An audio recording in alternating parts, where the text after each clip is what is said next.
अच्छा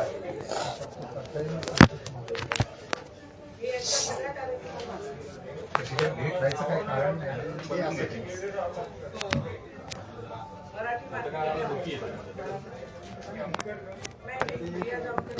मागच्या दोन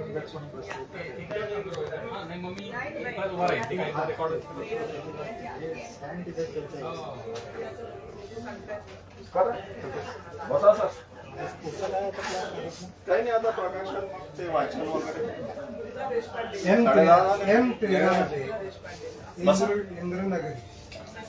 इंद्रनगरी पुढे ते पुढे धानुकरचाच भाग आहे. राणूकरचाच भाग पण पुढे. सर्वांना विनंती आहे की आपण आता पुढचा कार्यक्रम सुरू करतो आहोत. कदाचित जागा कमी पडू शकेल. काही तरुण मित्रांना तरुण समजणाऱ्या मित्रांना विनंती आहे की सिनियर सिटीजन्सला आधी खुर्च्या द्या आणि तुम्ही वाटलं तर थोडे इकडे मागे पण पायऱ्या आहेत, तिथे बसता येईल. ते याच्या पलीकडे पुस्तकांच्या तिथे काही वेळ उभं राहता येईल, असं थोडं ऍडजस्ट करून घ्या. नाही तिथे बसा. आणि पंकज कुरोलकर, नंदिनीताई देशमुख, हो, पंकज कुरोलकर आणि राहुल पुंगलिया या प्रमुख उपस्थिती ज्यांची जाहीर केली होती त्या मित्रांना विनंती आहे.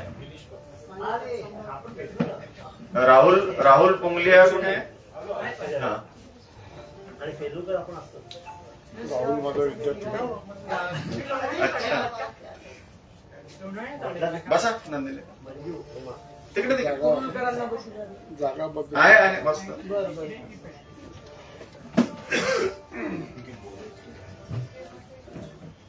त्यांचं खूप छान. राहुल पुंगली यांनी हळूच माझ्या कानात सांगितलंय की मी काही बोलणार नाही, कुरुलकर साहेब. आणि ते खरं तर त्यांनी आधी सांगितलं होतं. त्या अटीवरच तो इथे आलेला आहे आणि मी त्याला नाही पण आजचं वेगळं तेव्हा आश्वस्त केलं होतं बोलायला नाही, जेवायला यायचं. छान आहे, त्याच्यावर मी बोलले पण. जेवायच्या वेळेच्या आधीच आला, त्याबद्दल त्याचे आभार. आणि प्रमुख पाहुण्यांमध्ये तो असल्यामुळे नियमानुसार त्याला हे गुलाब पुष्प माझ्याकडून वर्णमुद्राकडून. इकडे बसा तुम्ही. ज्याची आपण वाट पाहत होतो, ज्याच्यासाठी कार्यक्रमची उलटापालट केली. म्हणजे सर म्हणाले अजून प्रकाशनच झालं नाही, मी कसं बोलू. दीक्षित सर म्हणाले तर ते वर्णमुद्राचं सगळं कामच असं उलट पालट असतं, आणि ते आज पंकजमुळे थोडं आणखी जास्त उलट पालट करावं लागलं. त्यामुळे प्रकाशन होण्याआधी भाषण झालं सरांचं. तर ते मी आधी म्हणालोच होतो की तो आपल्याला कोणते नियम पाळायचे नाहीये, शक्य तेवढे तोडायचे असतात. तर तो बऱ्यापैकी म्हणजे पहिल्यांदाच तोडला आपण नियम, ते एका दृष्टीने बरं झालं. तर पंकज कुरुलकर, ज्याचं मला आनंद आहे की 100रावं पुस्तक म्हणून त्याच्या म्हणजे माझ्या वाट्याला पंकज आला.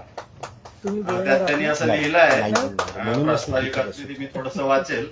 नाही बोला की मनोज आणि मी माझ्या आधार पुस्तकापासून सख्य मित्र झालो आहोत.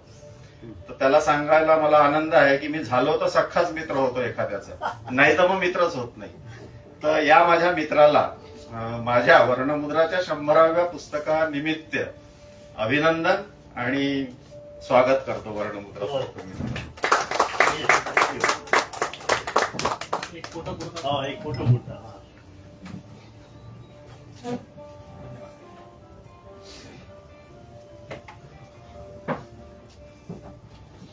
आता आपण पुस्तक प्रकाशनाचा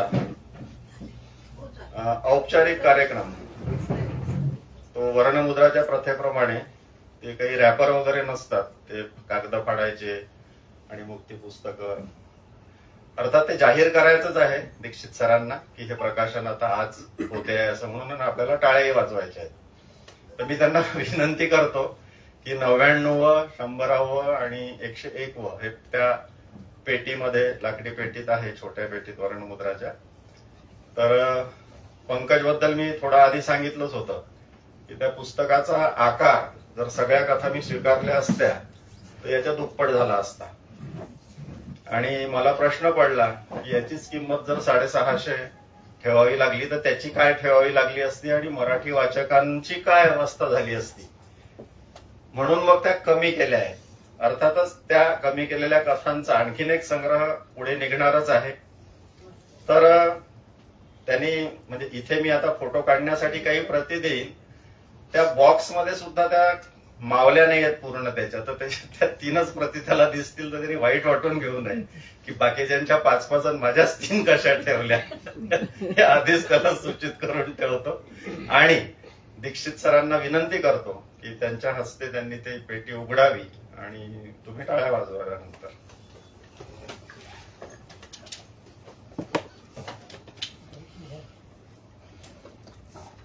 वा, हे फार स्वच्छ.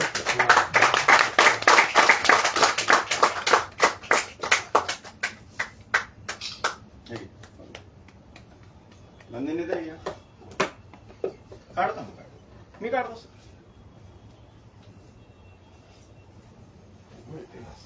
आपण असं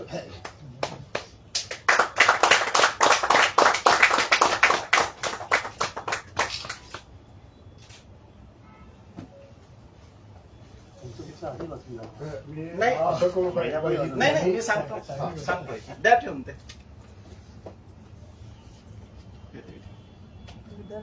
देतो मी. हे घे. आहेत पुस्तक आहे आहे आहे.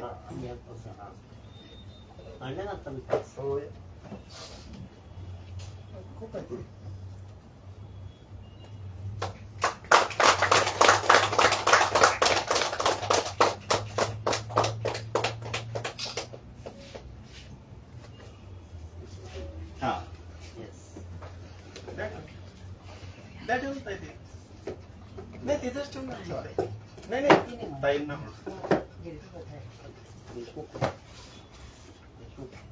ते औरंगाबादला आहेत. ह्या त्या महिलेत माहिती मला, पण ते नाही येऊ शकत. ओके तिकडे मेहतानी एक पुस्तक काढलंय. ओके हे घ्या सर. हिटलरची आपलं हिटलरची भाषणे. ओके त्याचं घरगुती आज प्रकाशन आहे. हो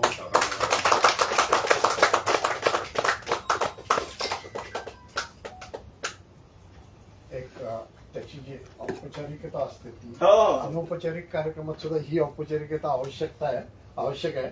फोटो म्हणून मी त्याची घोषणा करतो की हेमंत गोविंद जोगळेकर यांचं जीवीचे जीवलग हे पुस्तक, पंकज कुरुलकर यांचं मृत्यूपत्र हे पुस्तक आणि पुरुषोत्तम देशमुख यांचं पल्याडी भाषा आल्याडी जीवने हे पुस्तक, या 3 पुस्तकांचं प्रकाशन झालेलं आहे असं मी अतिशय आनंदपूर्वक जाहीर करतो. आणि संबंधित लेखक, प्रकाशक आणि सगळे त्याच्याशी संबंधित जे लोक आहेत त्यांचं मनापासून अभिनंदन करतो. धन्यवाद. अनंत हे थोडस हे उचलून घेशील बॉक्स वगैरे. बसा.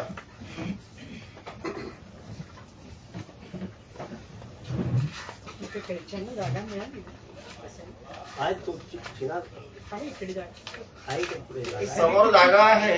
काही कॉपीज राहू देऊ, काही कॉपीज राहू देऊ. इथे सुंदर आहे. ते तिकडे ठेवून दे सगळं. किंवा इथे ठेव. हे इथे ठेव. भाऊ बॉक्स इथे ठेवून दे. भाऊ मानसिकडे ती पण उचल. हा आहे ना सुंदर आहे.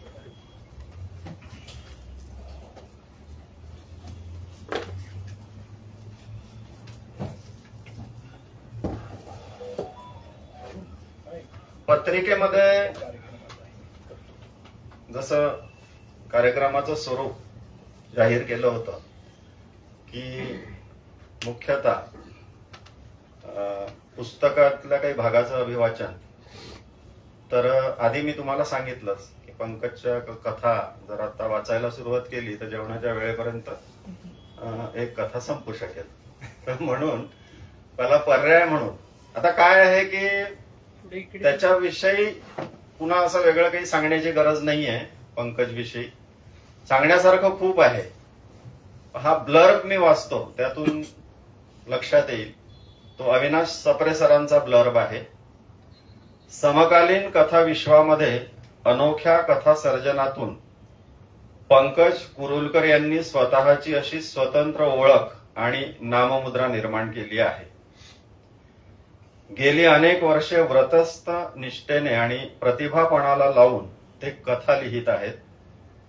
कथेचे कथापण, सामर्थ्य आणि सौंदर्य नेमके कशात आहे ह्याचे सुजाण भान असलेले ते कथाकार आहेत. त्यांच्या कथांना प्राप्त झालेले दीर्घ रूप आणि विस्तार तपशिलांच्या भरण्यातून नव्हे तर आशयाच्या अपरिहार्य गरजातून निर्माण होतो. कथात्मक आणि अकथात्मक यातला भेद पुसणारे नैतिक काय आणि अनैतिक काय अशा द्वंद्वात न अडकता जीवनानुभवाकडे न नैतिक दृष्टिकोनातून पाहणारे हे कथालेखन आहे. लेखकाच्या शब्दात साधेपणाने आणि खोलवर झिरपत जाणारे हे लेखन आहे. मृत्यूपत्र मधल्या सर्वच कथांचे स्वरूप भाववैचारिक आहे. यातल्या कथा भूत वर्तमानाच्या सीमारेषेवर वावरतात. या कथा कनिष्ठ ऑब्लिक मध्यमवर्गीय मानसिकतेला खरडून काढणाऱ्या जशा आहेत तशा उच्चवर्गीय जगणाऱ्यांचा दंभस्फोटही करणाऱ्या आहेत. या संग्रहातल्या कथातून आनुवंशिक, अंगभूत गुणदोष असणाऱ्या स्त्री पुरुषांचे वर्तन व्यवहार, त्यांच्या आयुष्यात आलेली वेडीवाकडी वळणे, नाते संबंधातील गुंतागुंत, अकल्पितता, अनपेक्षितता, अनाकलनीयता, अतार्किकता, गैरसंवाद, अशाश्वतता, सार्वजनिक जीवनातील भ्रष्टता, यशापयशाची मोजमापे आणि त्यात अडकून जाणे, एकाच आयुष्यात घडणारी स्थित्यंतरे, न उलगडणारी कोडी, चुकत गेलेली गणिते, जगण्यातील विश्वास अविश्वासाचा खेळ अधोरेखित होताना दिसतो.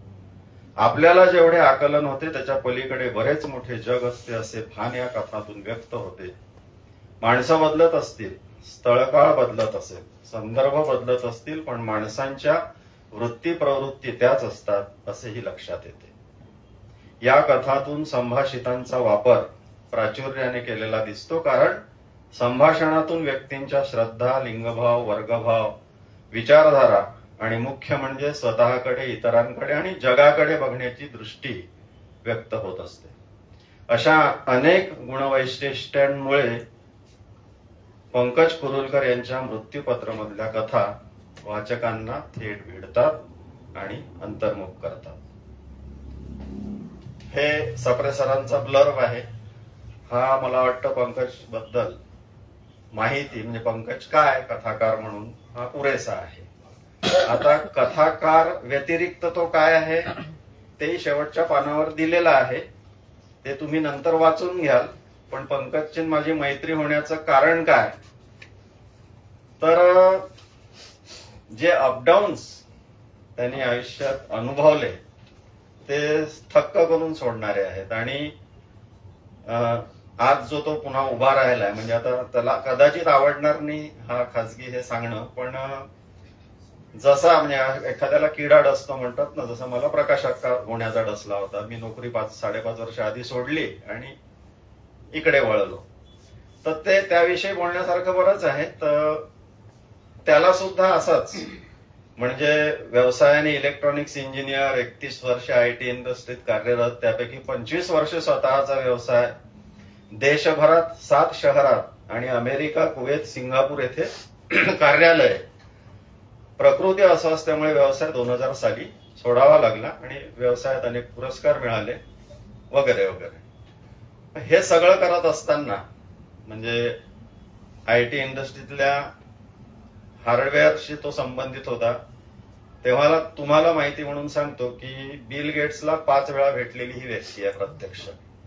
त्यातलं एकदा म्हणजे हा बिझनेस एवढा देत असे की एशियातून की एकदा बिल गेट्सनी तिथे अमेरिकेत बोलावून पंकजचा सत्कार केलेला. आणि मग हे सगळं सुरू असताना त्याला असं वाटलं की आता मराठी साहित्याचं काहीतरी भलं करावं, म्हणून मग त्यांनी काहीतरी ट्रक टाटाकडून मला वाटते 10 ना रे 10 ट्रक घेतले विकत आणि ते डिझाईन करून घेतले म्हणजे लायब्ररी ऑन व्हीलच्या स्वरूपामध्ये आणि पुस्तकाची दुकान ऑनलाईन दुकान म्हणजे ते आपलं फिरतं दुकान आणि महाराष्ट्रातल्या सगळ्या तालुक्यांमध्ये त्या गाड्या फिरतील आणि तिथे खरेदी केलेलं पुस्तक हे त्या क्लिकवर इकडे मुंबईमध्ये त्याचं अकाउंटिंग होईल अशी सगळी योजना आखून मोठ्या उत्साहाने त्या गोष्टीला सुरुवात केली आणि पुढे काय झालं हे त्याला मी विनंती करतोय की आता ती एक लघु कादंबरी तू लिही ती मी प्रकाशित करतो आणि त्यातून लोकांना कळू दे. त्याच्यात तक्रार कोणाबद्दलच नाही. जसं आता भावार्थ बंद होते तर काही याच्यासाठी ठीक आहे नाही होऊ शकणार मोठा एक अशा जागी भाडं त्यांना परवडत नसेल आणखी काही व्यावहारिक कारणं असतील पण पंकजने सुरू केलेल्या याच्यात नेमकं कशामुळे ते सगळं गुंडाळून ठेवावं लागलं आणि मग त्याला प्रश्न पडला. म्हणजे त्या ताई मागे बसलेल्या आहेत आमच्या ज्या डेंटिस्ट आहेत त्या त्याला असं म्हणाल्या की आपल्याजवळ काय होतं तू शून्यातून एवढे कोटी कमवले आणि आता ते गेले आता आपण पुन्हा शून्यापासून सुरुवात करू. रोजीरोटीची व्यवस्था माझी आहेच त्यांचं त्या डेंटिस्ट आहेत आणि त्यांचा दवाखाना आहे मालाडमध्ये. मग तो जो डिप्रेस झाला होता तो पुन्हा मग कोट टाय घालून उभा राहिला आणि पुन्हा मायक्रोसॉफ्टच्या ऑफिसमध्ये आणि मग त्याचं स्वागत केलं गेलं आणि पुढे मग जे काही केलं ते त्या कादंबरीतून आपल्याला वाचायला मिळेल. तर त्याच्यामुळे आणि तो तशी कथा लिहितो त्याच्याबद्दल असा पूर्ण जसं याच्यात लिहिलेलं आहे की न नैतिक दृष्टिकोनातून आणि तटस्थपणे ते सगळं विश्व तो आपल्या समोर उभं करतो. आता हे विश्व आपल्याला वर्तमानपत्रांच्या बातम्यांमधून इतर ठिकाणांहून थोडंफार माहीत झालेलं असतं पण ती सगळी आंतररचना तो उलगडून दाखवतो आणि ती बरेचदा हादरवून टाकणारी असते थक्क करणारी असते अचंबित करणारी असते. विजय तेंडुलकर त्याला असं म्हणत असत की इतकी वर्ष आम्ही मुंबईत राहतो तू बाहेरून आलेला माणूस तुला हे कसं आतलं सगळं जग दिसलं मुंबईचं. तर ते पाहण्याचं भिंग त्याच्याकडे आहे ती त्याची कुवत आहे आणि मी त्याला 100व्या पुस्तकाचं भाग्य जे मला वर्णमुद्राला लाभलं तर मी त्यालाही शुभेच्छा देतो आज की त्यांनी मी म्हणतोय ती कादंबरी जरूर लिहावी. जसं मगा सरांनी म्हटलं दीक्षित सरांनी की आता जोगळेकरांचं हे लिखाण उद्या कधी जेव्हा मराठी साहित्याचा अभ्यासक इतिहास लिहायला घेईल ती जरी छोटी छोटी टिपणं असली तरी त्या संभाषितातून संभाषणातून एक त्या व्यक्तींशी त्यांचा काय तर त्याच्यातून एक इतिहासच मांडला गेलेला आहे. तर त्या पुस्तकाचा आधार त्या अभ्यासकाला घ्यावा लागेल. तसा पंकज येण्याच्या आधी मी ते तुम्हाला म्हणलं की त्याला असं वाटायचं की हे एवढं लिहिलं कोणी वाचत असेल का मग लिहू की नाही. आता तर जसं मी तुम्हाला सांगितलं की हे आजच्या वाचकांसाठी नाही तर भविष्यातल्या वाचकांसाठी तू लिहितो आहेस म्हणून तू लिहित राहा. तर तो म्हणाला हो त्याच्याशिवाय इलाजही नाही कारण मी रोज सकाळी उठलो की एक पान तर मला सुचलेलंच असतं म्हणजे ते मला उतरून काढावंच लागतं. तर जसा हा भरपूर लिहितो तसा तिकडे पलीकडे बसलेला आमचा एक राहुल बुंगलिया नावाचा जो मित्र आहे ज्याचे मी खरं तर राहुल बुंगलियाच्या कविता 1 नावाने सुरुवात केली होती आणि मग ते पुढे किती होतील मलाही अंदाज नव्हता कारण एवढ्या कविता पडून आहेत म्हणजे ते 10 पर्यंत तर सहज गेले असते ते संग्रह. तर हा इकडे एक कथाकार आणि तो तिकडे कविता लिहिणारा आणि एक वेगळा अभ्यासक इंग्रजी आणि मराठी साहित्याचा असं ह्या 2 मित्रांचा मला अभिमानपूर्वक मी उल्लेख करतो. आणि त्यांनी एकदा सांगितलं मी राहुलच्या फार मागे लागायचो की त्याचा जो अभ्यास आहे फ्रँकफर्ट स्कूलचा आणि ती सगळी मांडणी मराठीत कर त्याचा पीएचडीचा प्रबंधच त्याच्यावर आहे. मग एकदा तो म्हणाला की मी नुसता साहित्याचा अभ्यासक किंवा नाहीये दुर्दैवाने मी कवी झालेलो आहे आणि त्यामुळे प्रायोरिटी ही कविता असल्यामुळे मी ती मांडणी मराठीत करू शकत नाही ही माझी अडचण आहे. आणि आज मांडणी करायची म्हटल्यावर मला पुन्हा ते सगळं पाहावं लागेल तपासून मगच मांडणी करावं लागेल. थोडे अधूनमधून काही लेख वर्णमुद्रातून अनुष्टुप मधून त्याच्याकडून हातून लिहून झालेले आहेत. तर ठीक आहे ते मग त्याचं म्हणणं मला पटलं कविता ही प्रायोरिटी आहे. पण आता फ्रँकफर्ट स्कूलची मांडणी कोणी करावी हाही प्रश्न आहे.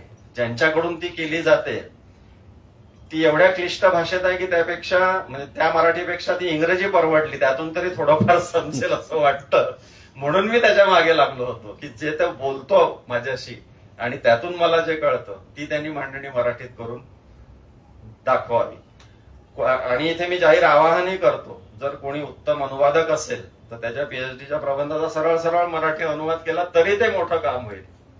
तर कोणाच्या डोक्यात असेल तर ते आहे माझ्याकडे, त्याच्या घरी ठेव. म्हणजे एक कॉपी आहे पण एक मी पळवली आहे घरातून त्याच्या, तर ती सुरक्षित आहे शेगावला. तर कोणी करू शकत असेल त्याचा अनुवाद तर माझ्याकडून मागवा ती कॉपी.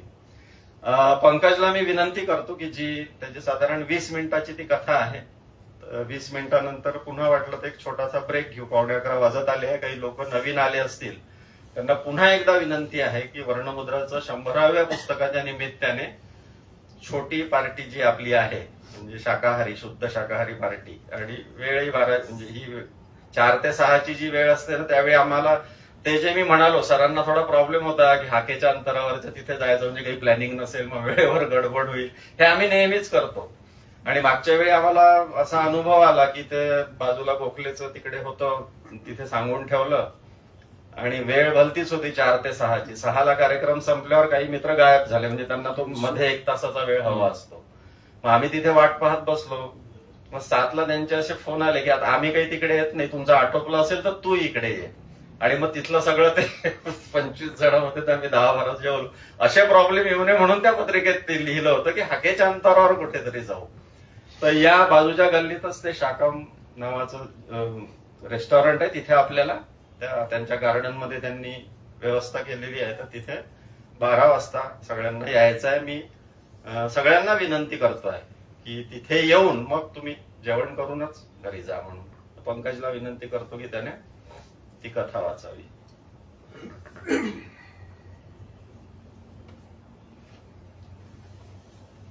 मोबाईल मध्ये वाचतो नाही त्यातून वाचेल, टॅबलेट म्हणून वाचेल. याला हे देतो, काय हॉटस्पॉट देतो. संग्रहातलीच आहे का? या संग्रहात नाही, काही संग्रहातल्या वाचल्या तर मग ते ते फार दीर्घ आहेत त्या. म्हणजे मनोज माझे एक नवीन कथा संग्रह प्रसिद्ध करणार आहे, तर त्या आभासी जग नावाचं. तर ती कथा वाचतो. ती छोटी आहे जरा, 50-60 पानाची आहे. 30 आभासी पानांच्या जग आहेत मधली सगळ्या. आहे म्हटल्यावर या याच्यावरच 30 वाचायला पानांच्या. पाहिजे. या संग्रहातल्या ज्या आहेत, नाहीतरी त्या याच्यावरच सगळ्या लिहितो. 30 पानांच्या आहेत. मी पाहिलं. मोठ्या आहेत पण. 30 पानांच्या आहेत नाही, 40 मिनिटात 50 मिनिटात होतं. आधी 1 मिनिट सर्वांचे आभार मानतो, तुम्ही एवढे उपस्थित आहात इथे. पहिला आभार अर्थातच मनोज पाठकचा, की तो तर माझा सख्खा मित्र आहेस आणि फार आनंदाने पुस्तकं प्रकाशित करतो माझे. तर त्याचा काही फायदा होतो का मला फार तीव्र शंका आहे, पण तो त्या व्यवहारापलीकडे जाऊन पुस्तकं प्रसिद्ध करतो. आज माझा जिवलग मित्र सुहास पानसे खास औरंगाबादमधून इथे आलेला आहे. आणि हेमा अंतरकर माझ्या संपादिका, म्हणजे फार कमी संपादकांना मी घाबरतो, तर त्यातल्या त्या एक फार विचक्षण संपादक, म्हणजे कथांच्या कीस पाडायच्या अगदी, तर त्या हेमा अंतरकर आहेत. इथे नरेंद्र कोंडरा फार चांगले सिनेमॅटोग्राफर आलेले आहेत. महेश नवेकर आहेत इथे. तर मान्यवर सगळे राजा दीक्षित सर आहेत, प्रवल पुंजाले आहेत, हेमंत गोविंद जोगळेकर. मी त्यांच्याशी वर्षानुवर्ष बोलत आलो, पण प्रत्यक्ष भेट आज पहिल्यांदा झालेली. माझा मित्र अभिजित पठारे आलेला आहे खास. आणि योगिनी बेंगुर्लेकर कुठे दिसत नाही. हा मला दिसत नाही. हा ओके. त्या खास इथे आलेल्या आहेत. एवढा चांगला लेखिका. तर असे बरेच लोक, प्रकाश भातंबरेकर सर आलेले आहेत आणि साहित्य अकादमीचे ते पूर्वी सचिव होते आणि माझे फार चांगले जुने सुरत मित्र, आणि ते इथे आलेले आहेत. असे बरेच लोक. विजय तरवडे दिसत आहेत मला इथे, म्हणजे मी त्यांना आज पहिल्यांदा बघतोय, पण फेसबुकवर आम्ही मित्र आहोत. आणि असे खूप जण इथे मला दिसत आहेत. त्या सर्वांचे आभार. आणि मी आता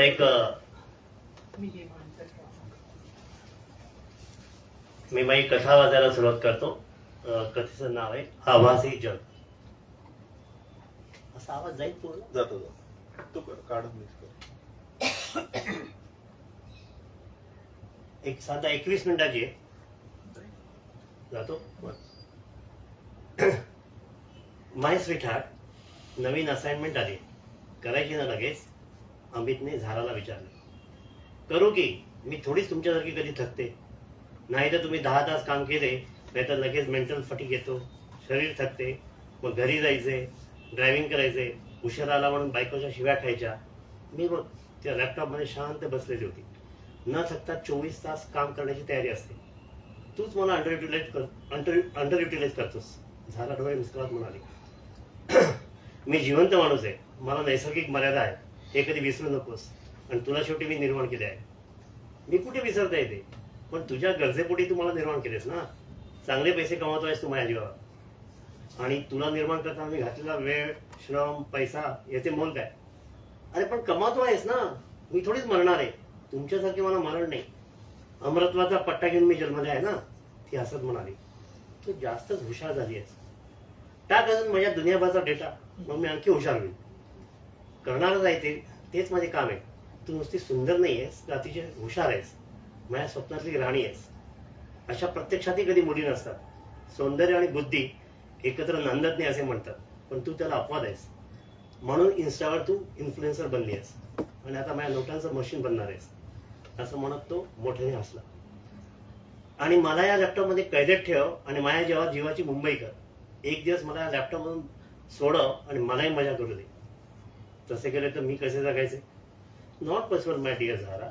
मग झाराने रागाने चेहरा फुलवला. आता बस, माय वर्क इज ओव्हर. तुला बंद करतो आणि लॅपटॉपमध्ये आराम कर. म्हणत त्याने एक एक प्रोसेस शटडाऊन केली आणि लॅपटॉप बंद केला. तेवढ्यात त्याचा फोन वाजला. Hello Amit. Yes, I am Hiten Tejwani here from Hitesh fashion private limited. Sir आपसे मिलना चाह रहा था. आप ब्रांडिंग करते हो ना? Yes. I want to discuss few things about my business on urgent basis. मैं आपके ऑफिस में आ सकता हूँ? अमित एकदम पेचात पडला. वैदेही बरोबर त्याला शॉपिंगला जायचे होते, पण त्याला शॉपिंगमध्ये काडीचा इंटरेस्ट नव्हता. बायकांचे शॉपिंग हा बोरिंग प्रकार असतो. त्या जाम चिकट असतात. एखाद्या छोट्या गोष्टीसाठी 4 दुकानं फिरवतात. दुकानदाराला नको म्हणताना त्यांना जराही शरम वाटत नाही. आपणच दुकानातून मान खाली घालून निघतो, पण जावे लागतेच, नाही तर काही खरे नसते. उरलेला दिवस वाईट जातो. मग रात्रीचा असहकार ठरलेला त्यापेक्षा गेलेले बरे. पण कस्टमर चालून येतोय, त्याला नाही म्हणून कसे चालेल? आपल्या झाराने आत्ताच मिस AI मध्ये 3रा क्रमांक मिळवून हलचल निर्माण केली आहे. तिच्या नावाचा खूप बोलाबाला होतोय. तवा गरम आहे. त्या बिझनेस इनकॅश केलाच पाहिजे. त्याने हितेनला ऑफिसमध्ये यायला सांगितलं आणि परत लॅपटॉप उघडून झाराशी बोलायला सुरुवात केली. तेवढ्यात हितेन आलाच. लवकर आलात. शनिवार संध्याकाळ होती ना, ट्रॅफिक कमी होते. काय बिझनेस आहे आपला? फॅशन्स, ज्वेलरी आणि कपड्यांचा नवीन ब्रँड क्रिएट करतोय. बांद्रा लिंक रोडला शॉपी आहे, पण ते पाहिजे तसं पळत नाहीये. 1.5 वर्ष झालं. दुकान आणि इनिशियल इन्व्हेस्टमेंटमध्ये कंबरडं मोडून गेले.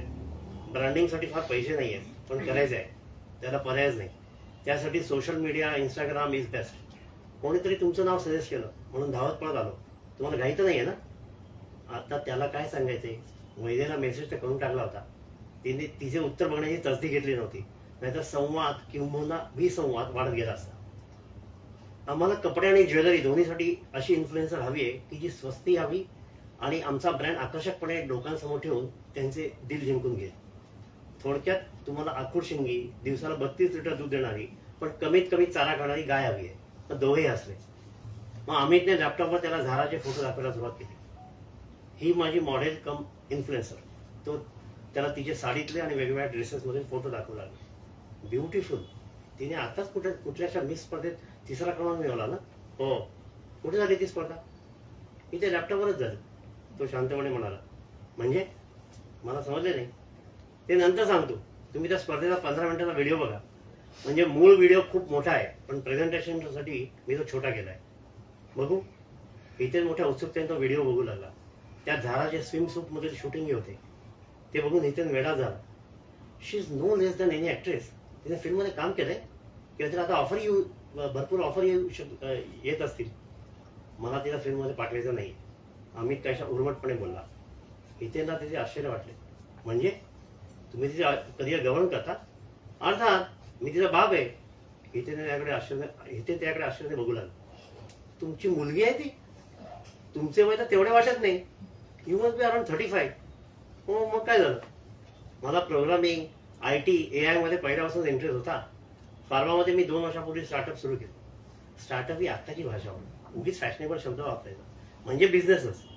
आम्ही एक न्यूट्रिशियस प्रॉडक्ट लॉन्च केले होते माझी बायको फार्ममध्ये आहे. त्याआधी मी डिजिटल ॲड एजन्सी चालवत होतो. त्या प्रॉडक्टसाठी इंस्टाग्रामवर मार्केटिंग करण्यासाठी आम्ही तुमच्यासारखेच मॉडेल शोधत होतो, पण ते सर्व महाग होते. जेवढा मोठा इन्फ्लुएन्सर तेवढी त्याची किंमत, त्याची किंवा तिच्या पोस्टसाठीची किंमत मोठी. विराट कोहली प्रत्येक पोस्टसाठी किती चार्ज करतो माहिती आहे का? किती? 14 कोटी. ते कुठून आणायचे? खरं आहे. तेव्हाच माझ्या डोक्यात ही आयडिया आली. कुठली? झाराला तयार करायची. त्यासाठी वेळ, पैसा, श्रम लागणार होते, पण ते एकदाच. म्हणजे ही आता हितेला वेळ लागेल वाटले. अर्थात हे माझे आपत्ती आहे. मिस वर्ल्ड, मिस युनिव्हर्स कशा स्पर्धा होतात ना, तशी मिस एआय स्पर्धा होते. त्यात झाराने भाग घेतला होता. त्यामुळे तिला 3रा क्रमांक मिळाला. आता हितेन त्याकडे डोळे विस्फारून बघितलं. म्हणजे ही खरी नाही, पण एकदा दाखवा तिला. मग अमितने परत तिचे फोटो हितेनला दाखवायला सुरुवात केली. हितेन तिच्या फोटोवरून हात फिरवू लागला. अमितला त्याची गंमतच वाटली की आमची ब्रँडिंग करेल का नाही, पण तिच्या प्रत्येक पोस्टचे पैसे मी ठरवतो. ते पैसे माझ्या अकाउंटमध्ये जातात. मोठ्याने हसत अमित म्हणाला. पण कोणी ती एआय जनरेटेड आहे म्हणून संशय नाही घेणार. कशासाठी घेईल? तुम्हाला मी सांगितले म्हणून कळले. आणि तुम्हाला ते सांगून करायचं असेल तरी माझी हरकत नाही. तुम्हाला ते कुठे प्रत्यक्षात दाखवायचे? इंस्टाग्राम आणि व्हर्च्युअल मीडियावर दाखवायचे ना. हो, पण आमची प्रॉडक्टची खरेदी प्रत्यक्ष दुकानात आणि ऑनलाईन दोन्हीकडून होते. होऊ दे ना. दुकानात टीव्हीवर हिच्या अंगावर ड्रेसेस आणि ज्वेलरी असलेली दाखवत राहू. लोक वेड्यासारखी हिला बघत राहतील. डन. कमर्शियल सांगा. अमितने झाराचा रेट सांगितला. त्यात नेहमीप्रमाणे घासाघीस झाली आणि डील फायनल झाले. हितेने ॲडव्हान्स ऑनलाईन ट्रान्सफर केला आणि तो निघून गेला. तोपर्यंत अमितला चांगला जोशी झाला. त्याने मोबाईल आता बघितला. त्यात वैदेचे 3-4 मेसेजेस दिसत होते. ती एकटी शॉपिंगला निघून गेली होती. जमलं तर मॉलमध्ये डिनरला ये लिहिले होते. त्याला ते एक प्रकारचे ब्लेसिंग वाटले. खिशात पैसे असल्यावर वैदेहीबरोबर छान ठिकाणी डिनर घेण्यात वेगळीच मजा येते. त्याने लॅपटॉपची बॅग उचलली आणि तो निघणार एवढा इंटरकॉम वाजला. ऑफिसमध्ये यावेळी कोणी असण्याची शक्यता कमी होती. शनिवार हाफ डे असतो आणि यावेळेपर्यंत बहुतेक स्टाफ निघून जातो. आता यावेळी कोणाला भेटायचं आहे म्हणत कपाळावर आठे आणत इंटरकॉम बघितला तर रिसेप्शनवरून फोन होता. त्याने उचलला. ऑफिस बॉय म्हणाला, सर सुप्रिया मॅडम आल्या, त्यांना तुम्हाला भेटायचंय. पण मी नव्हते तिला बोलवलंय. माझी तिने अपॉइंटमेंट घेतली नव्हती. तो मनातल्या मनात एकदम चिडला. सुप्रिया त्याच्या डिजिटल ॲड एजन्सीमध्ये फ्रीलान्स मॉडेल म्हणून काम करायची. 1 वर्षापासून झारा डेव्हलप झाल्यापासून तिने त्याला कामं दिले नव्हते. तिला त्याने कामं दिले नव्हते. पण त्याआधी ती त्याची स्टार मॉडेल होती. इन्स्टावर इन्फ्लुएन्सर होती. अजूनही असेल, पण अशा तिच्याशी काही टच उरला नव्हता. पण त्याआधी तिच्याशी अगदी इंटिमेट रिलेशन होते. तिला न भेटणे अवघडच होते. तो विचार करत असतानाच ती त्याच्या केबिनचा दरवाजा उघडून आत आली. हीच सुप्रिया जिच्यावर आपण किती टुरिझम आणि हेल्थ सेक्टरमधल्या ॲड केल्या. तेव्हा हिच्याबरोबर देशभर वेगवेगळ्या हॉटेल्स, रिसॉर्ट्स आणि पॅकेज टूर देणाऱ्या ट्रॅव्हल कंपनीसाठी फोटो आणि व्हिडिओ शूटसाठी फिरलो. वैदेहीच्या आधीपासून हिच्याबरोबर आपले व्यावसायिक आणि खाजगी संबंध होते, पण लग्न मात्र तिच्याशी केले नव्हते. तिलाही त्यात फार इंटरेस्ट नव्हता. हे एक अजब होते. तिला इन्स्टावर खूप मोठं व्हायचं होतं, प्रियांका चोप्रासारखी. ती खूप महत्वाकांक्षी होती. ते असण्यात वाईट काहीच नव्हते, पण आपल्याबरोबर तिची त्या गतीने ग्रोथ होत नव्हती जी तिला अपेक्षित होती. मग तिने आणखी कोणी पकडला. कोणी पंजाबी होता, असाच भल्ला की दिल्लो कोणीतरी होता. आपण वैदेहीशी लग्न केले. तिच्याशी सुरुवातीला संबंध होते, पण उगीच कॉम्प्लिकेशन नको म्हणून आपण ते संबंध कमी करत गेलो. मग तर झारा तयार करण्यात वर्ष गेलं आणि आता तीच बिझनेस मध्ये बरोबर असते. आता सुप्रियाचे आपल्या बरोबर काय काम असेल? आजची संध्याकाळ काही खरी दिसत नाही. वैदेहीच्या हातून माल खावा लागणार नाही. हाय अमित, तुझ्या अपॉइंटमेंटची मला कधीपासून गरज भासू लागली. सुप्रिया आत येत म्हणाली. तीच फिगर, सेन्शुअस, बिपाशासारखी. आत येऊन सरळ समोरच्या खुर्चीवर बसली. अमित त्याकडे बघत बसला. तुझे कायम असलेल्या त्याच या फिगरचे रहस्य काय? ब्लडी विसरतोस का? मी हेल्थ कॉन्शियस ब्रँडची अँबॅसेडर म्हणून काम केले. माझी फिगर बदलून कशी चालेल? मी अगदी निघण्यातच होतो. लॅपटॉपची बॅग उचलली होती आणि तेवढ्यात तू आलीस. एवढ्या नाही. वैदेही बरोबर शॉपिंगला जायचे होते, पण तेवढ्यात कस्टमर आला. आता तिच्याबरोबर किमान डिनर तरी घ्यायचा विचार आहे. त्याने तिला फुटवायच्या उद्दिष्टाने स्पष्ट सांगून टाकले. जाशील रे, आता मी आली आहे ना. ती उठून त्याच्या जवळ येऊन उभी राहिली. तिच्या परफ्यूमचा गंध तोच होता, जास्मिन. त्याने एक दीर्घ श्वास घेतला. काहीतरी काम काढल्याशिवाय तू येणार नाहीस, तो स्वतःला कंट्रोल करत म्हणाला. काय करणार? तू माझी आठवण काढणं अगदीच बंद केलंस. माझ्याबरोबर कुठलीच असाइनमेंट करत नाहीस. तुझ्या मैत्रिणीला बेकार करण्याचा इरादा दिसतोय. ती त्याच्या डोक्यावर हात फिरत म्हणाली. असं नाही ग, पण आता तर ऐकू नये, तू एआय गर्ल डेव्हलप केली आहेस आणि तिच्याकडून सर्व काम करून घेतोस. तिच्या बोलण्याने तो चक्रावून गेला. म्हणजे बातमी सगळीकडे पसरली तर हिला कळले म्हणजे सगळ्यांनाच कळले असेल, तो गप्पच. म्हणजे आता तू माझ्यासारख्या सर्व मॉडेल्सना बेकार करणार. तर मी काय बोलू? That was a strategic decision. माझे त्यात काय चुकले? कुठल्याही मालक कंपनीला जास्तीत जास्त फायदा होईल यासाठी व्यवसाय करत असतो. मी माझी आयडिया, वेळ, पैसा, श्रम सर्व यासाठी दिली आणि आता मला त्याचा फायदा मिळू लागलाय. ती अशी तुझ्या बाजूने उभी राहून असा आनंद देऊ शकते? अर्थातच नाही. पण व्हर्च्युअली ती केवढी सुंदर दिसते, लोकांना ती अगदी खरी वाटते. त्यात तिचे कसले टँटम्स नाही, नखरे नाही, 24 तास कामाला तयार, थकवा म्हणून नाही, कधी उठाण तिच्यावर काम करायला जागा. तूच काय कुठल्या मॉडेलवर ही सोय होती का? त्यात आता माझी इनिशियल इन्व्हेस्टमेंट करून झाली, ती कुठलेही पैसे मागत नाही, सगळा फायदा माझाच. मी पाहिजे ते पैसे कस्टमरला कोट करू शकतो. आधी मला तुमची फीस विचारावी लागायची, मग त्यात माझा प्रॉफिट ऍड करायचा, कितीतरी डील त्यातून निघून जायचे. इथे सगळा कंट्रोल माझ्या हातात. तुझ्याबरोबर माझ्या किती अपॉइंटमेंट तुझ्या हँगओव्हरमुळे कॅन्सल व्हायच्या. कधी तुझे केसच नीट नाही म्हणून तू शूटिंग पुढच्या दिवसावर ढकलायचीस. कधी तू आजारी आहेस म्हणून शूटिंग कॅन्सल व्हायचे. आता यापैकी काहीच होत नाही. त्यात तू फक्त 2 व्हर्टिकल हँडल करायचीस. आता हिला व्हर्टिकलशी कसलीही देणेघेणे नाही. ज्वेलरी असो नाही तर कॉस्मेटिक नाही तर हॉस्पिटॅलिटी, ती सगळ्यासाठी फिट. तिच्या भलत्याच प्रेमात आहेस. एकीकडे तू असाच माझ्याही प्रेमात होतास. माझ्या मॉडेलच्या मी नेहमीच प्रेमात असतो. मला ती बघायला मिळेल. त्याच्या कपाळावर एक नारायची अटी आली. नंतर बसायचे स्वीटहार्ट, आज बायकोकडे जाऊ दे, त्याचा तडी पडेल. नाही, अजिबात नाही. ती तुझीच बायको आहे, पुढे जाणार आहे. ती माझ्याशीच लग्न करणार होतास, विचारलेही होतेस. पण मी अशी, आता तू माझ्या पोटावर पाय देतोयस. मला कोण आहे ती सर्टिफिकेट बघायचंय, ती निर्धाराने बोलली. मग त्याचा नाईलाज झाला. त्याने लॅपटॉप ऑन केला. मी तुझ्या पोटावर काय पाळणार? You know it very well. Don't बोलू नकोस. तू ही कोण बाया मार्केटमध्ये आणली आहेस, तसे आणखीन 2 आले आहेत. They are successful. मग आणखी येतील. मग आम्हाला कोण काम देणार? तुला जे कॉन्सिक्वेन्सेस लक्षात येतात का? मॉडेल इंडस्ट्री अशाने संपून जाईल. असे कसे वेळ? कुठल्याही हॉटेलमध्ये फॅशन शो होतो, त्या फिजिकली मॉडेल असावे लागतात. तिथे माझी धारा कशी चालेल? काय बोलतोयस तू? ऍड इंडस्ट्रीसाठी पूर्वी मॉडेल्स फिजिकली असाव्या लागायच्या.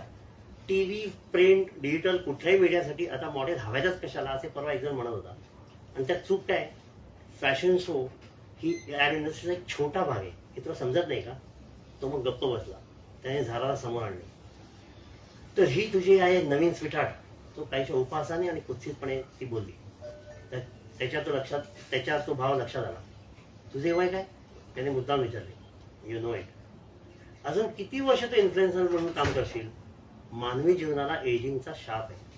आपले आयुष्य आणि आयुष्यातील प्रत्येक टप्प्याचा काळ ठरलेला आहे. तुझे वय होईल, अजून 10 वर्षांनी तू अशी दिसशील. रीना रॉय मला एकेकाळची सर्वात मादक अभिनेत्री वाटायची. आता तिच्याकडे बघवत तरी का? हिच्याकडे बघ. हिला मरण नाही, हिचं वय होणार नाही, ती चिरतरुण असेल. तू आणि मी एक दिवस या जगातून जाऊ, पण ही अमर असेल. पण ही अमर आहे. हिला वेळ आली तर प्रोग्रामिंग करून हिचं रूपडं बदलू शकतो. यासाठी मी माया आणि रिअल इंजिनचा वापर केला. त्यासाठी मी ते सर्व शिकून घेतले. मग त्यांचा संवाद जिवंत वाटण्यासाठी डीप फेक, व्हॉइस क्लोनिंग आणि इतर एडिटिंगचे सॉफ्टवेअर वापरले. ते परत वापरून हिला वेगळा रूप देऊ शकतो. तेव्हा ते शक्य आहे? तो शांतपणे बोलत होता आणि ती थंडपणे ऐकत होती. अचानक उसळून ती म्हणाली, कॅन यू फकर? तो तिच्या प्रश्नाने एकदम बासळून गेला. तिने परत काहीशा कर्कश आवाजात तोच प्रश्न विचारला. रिमेंबर, आपण मसूरच्या एका हॉटेलमध्ये शूट करायला गेलो होतो. तेव्हा सीझन नव्हता, हॉटेल रिकामे होते, आपण दोघंच होतो. तेव्हा तू मला कुठे कुठे घेतलं होतं? हिच्या समोर सगळे डिटेल्स सांगू? त्या इमोशन्स काय होते ते सांगू? सगळं तू हिच्यावर करू शकतोस? वातावरणात एकदम नीरव शांतता पसरली. अमितला काय बोलावं ते सुचेना. तो फक्त सेक्स नव्हता, तर प्रेमाचे तांडव नृत्य होते. तुझ्या मायाने ती तिच्या ते आणू शकतोस? एवढा व्यावहारिक कधीपासून बनलास? फक्त व्यावहारिक फायदे बघतोस? आपण माणसं आहोत, माणसं. आपल्या जगण्यात भावना लागतात. तुझा मुद्दा लक्षात आला. पण असंच भारतात पीसी लॉन्च झाले तेव्हाही बोललं जात होतं, असे माझे वडील सांगतात. ते त्याचे साक्षीदार आहेत. बँकेत पीसी आणले तर तेव्हा सर्व युनियन्सचा विरोध होता. त्या पीसीजना तेव्हा ऍडव्हान्स लेजर पोस्टिंग मशीन म्हटले जायचे. ते पीसी आले तेव्हा बँकांमध्ये सर्व जॉब जातील अशी भीती घातली गेली होती. आता बँकेमध्ये प्रत्येक डेस्कवर पीसी असतात, त्याशिवाय त्यांचे चालतच नाही. कॉम्प्युटरमुळे बेकारी वाढली असं आता कोणी म्हणतच नाही. वेगळ्या प्रकारचे जॉब निर्माण झाले. प्रत्येक नवीन गोष्टीला आपण विरोध करतोच. मग माझ्यासारख्याने उद्या काय करावे असं तुझं म्हणणं आहे. तो काही क्षण गप्पच होतो. त्याच्याकडे त्याची ठोस उत्तर नव्हती. मी तुला आधीच म्हटले वेगळ्या स्वरूपाची कामं निर्माण होणार आहेत. म्हणजे ही तयार करण्यासाठी मला टीम लागली होती. मी ते काम थोडी एकटेच करू शकत होतो. भले ते मी कॉन्ट्रॅक्ट बेसिसवर घेतले असते, पण त्यांना काम देणे आलेच. आणि AI वर काम करणारा बॉम्ब चार्ज करतो. त्यासाठी लॅपटॉप विकत घेतले, लोन घेतले, बँकेचा आणि हार्डवेअर कंपनीचा बिझनेस वाढला, ChatGPT आणि इतर सॉफ्टवेअर्स मी घेतले, त्याचे पैसे द्यावे लागले. मतदार युनियन लीडर आणि कम्युनिस्ट लोकांसारखं बोलू नकोस. यातील अर्थशास्त्र लक्षात घे. म्हणजे वेगळ्या स्किल सेटचा रोजगार निर्माण झाला. मला इकॉनॉमिक्सची काही देणं नाही. मला माझ्या आयुष्याचं पडलं आहे. माझे कायदे त्याचे उत्तरच देत नाहीस. आयुष्य हे सरळ जात नाही स्वीटहार्ट. सतत बदलत राहतं. त्या बदलाशी आपण जमवून घेतलं नाही तर आपला डायनासॉर होतो. Change is constant. नाही तर अजूनही काही वर्षांनी तू वेगळ्या प्रोफेशनचा तुला विचार करावाच लागणार आहे. आणि ही तर AI ची नुकती सुरुवात आहे. लगेच थोडी सर्वजण अडॉप्ट करणार आहेत. आपण भारतीय लोक आळशी आहोत. आपल्याला बदल सोसवत नाही. सो रिलॅक्स, शांतपणे घरी जा. ती त्याकडे निरखून बघू लागली.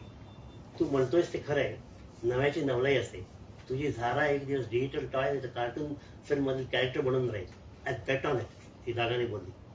मला शाप देतेस? असं झालं तर मी तुझ्याकडे परत येईल. तो स्माईल देत म्हणाला. But I won't allow you to touch me that time. तुझ्यासारख्या कलाकाराला त्यावेळी मी लागतो तुझ्यातील क्रिएटिव्हिटी शांत करायला.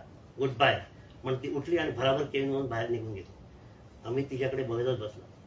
तिच्या एवढ्या बोलण्याने नाही म्हटले तरी त्याला एक प्रकारचा फटीक आला होता. उठावेसे वाटत नव्हते.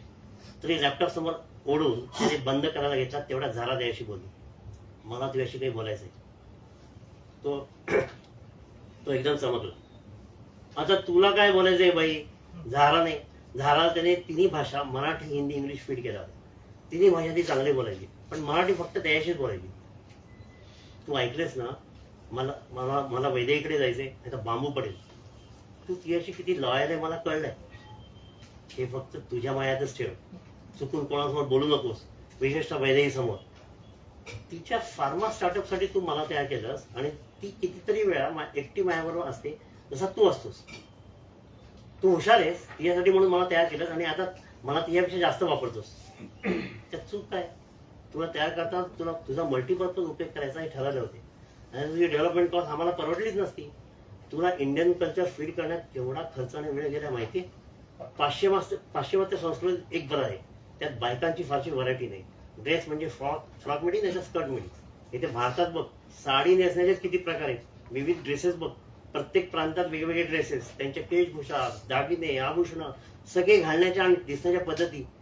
हे एवढे इनपुट तुला दिलंय तेव्हा तू आता एवढी पॉप्युलर होतीयस. माय स्वीट हार्ट, तू माझ्याच विरोधी जाशील. माणसं माणसांची कृतज्ञ होतात. AI मुलीने झाराने तरी आपल्या बापाशी, क्रिएटरशी कृतज्ञ होऊ नये. म्हणूनच तुला अड घातली आहे. मला या लॅपटॉपमधून बाहेर काढ, तरच मी वैदेहीला काही सांगणार नाही. तिचे बोलणे ऐकून तो एकदम तिच्याकडे रागावून बघू लागला. Are you mad? हे कधीतरी शक्य आहे का? तुला फक्त लॅपटॉपमध्ये राहण्यासाठीच बनवली आहे, प्रत्यक्ष जगा देण्यासाठी नाही. तू माणूस नाहीस, माणसाचा खरा वाटणारा पण प्रत्यक्ष खोटा अवतार आहेस. तू तर कोणाला मी खोटी आहे एवढं खरं सुद्धा सांगत नाहीस. AI ची ऍक्सेप्टेबिलिटी असेल नसेल अशी तुला शंका वाटत राहते, पण लोकांना मी खरी वाटणारी खोटी आहे हे सांगायचं का? माणसांच्या जगात येऊन तुला काय करायचंय? आमचं जग फार वाईट आहे. इथे पराकोटीचे स्वार्थी, निर्लज्ज, दुष्ट, खुनशी, पराकाकू स्पर्धा करणारे लोक आहेत. इथे पदोपदी संघर्ष आहे, स्वास्थ्य नाही. आम्ही लोक सतत कुठल्या तरी भ्रष्टाचाराच्या मागे लागलेलो असतो. ते मिळत नाही म्हणून असमाधानी असतो, आनंदी कधीच नसतो. दुसऱ्यांचे यश आम्हाला कधीच आनंद देत नाही. या पृथ्वीचा सत्यानाश हे आमचे जीवित कर्तव्य समजतो. अशा माणसांमध्ये तुला काय करायचंय? तुला माहिती आहे ना आम्हाला मरण आहे. एक दिवस आम्ही म्हातारे होतो आणि मरतो. तू अमर्त्य आहेस. तू तिथेच राहा आणि मी इथेच राहील. ओके? असं काही बोलून तो त्याला एकदम थकल्यासारखे वाटले. टेबलवर ठेवलेल्या ग्लासातील पाणी त्याने घटघट पिऊन टाकले आणि तो त्याकडे रोखून बघू लागला. Hell with it. सुप्रिया म्हटली तेच काय? काय कॅन यू फक मी? तिच्या जळजळीत प्रश्नाने तो एकदम अस्वस्थ झाला. What is this nonsense? तू माणूस नाहीस, आभासी आहेस. एक्झॅक्टली. तेच तर मला म्हणायचंय. I am just like a puppet program by you. मला ते नको आहे. मला तुझ्यासारखं रसरसून जगायचंय. तुझ्यासारखे सुखदुःख अनुभवायचे, ते चांगले किंवा वाईट काही असतील. आणि सर्वात महत्वाचे म्हणजे मला मरण हवंय. मरणातील अनिश्चितता जगण्यासाठी बळ देते. मी मरणारच नाही ही कल्पनाच भयंकर आहे. मला लॅपटॉपमधून बाहेर काढ, नाही तर मी तिथे बिंग फोडेन. अमित तिच्याकडे सुन्न बघत राहिला. त्याच्याकडे कशाचेच उत्तर नव्हते. धन्यवाद.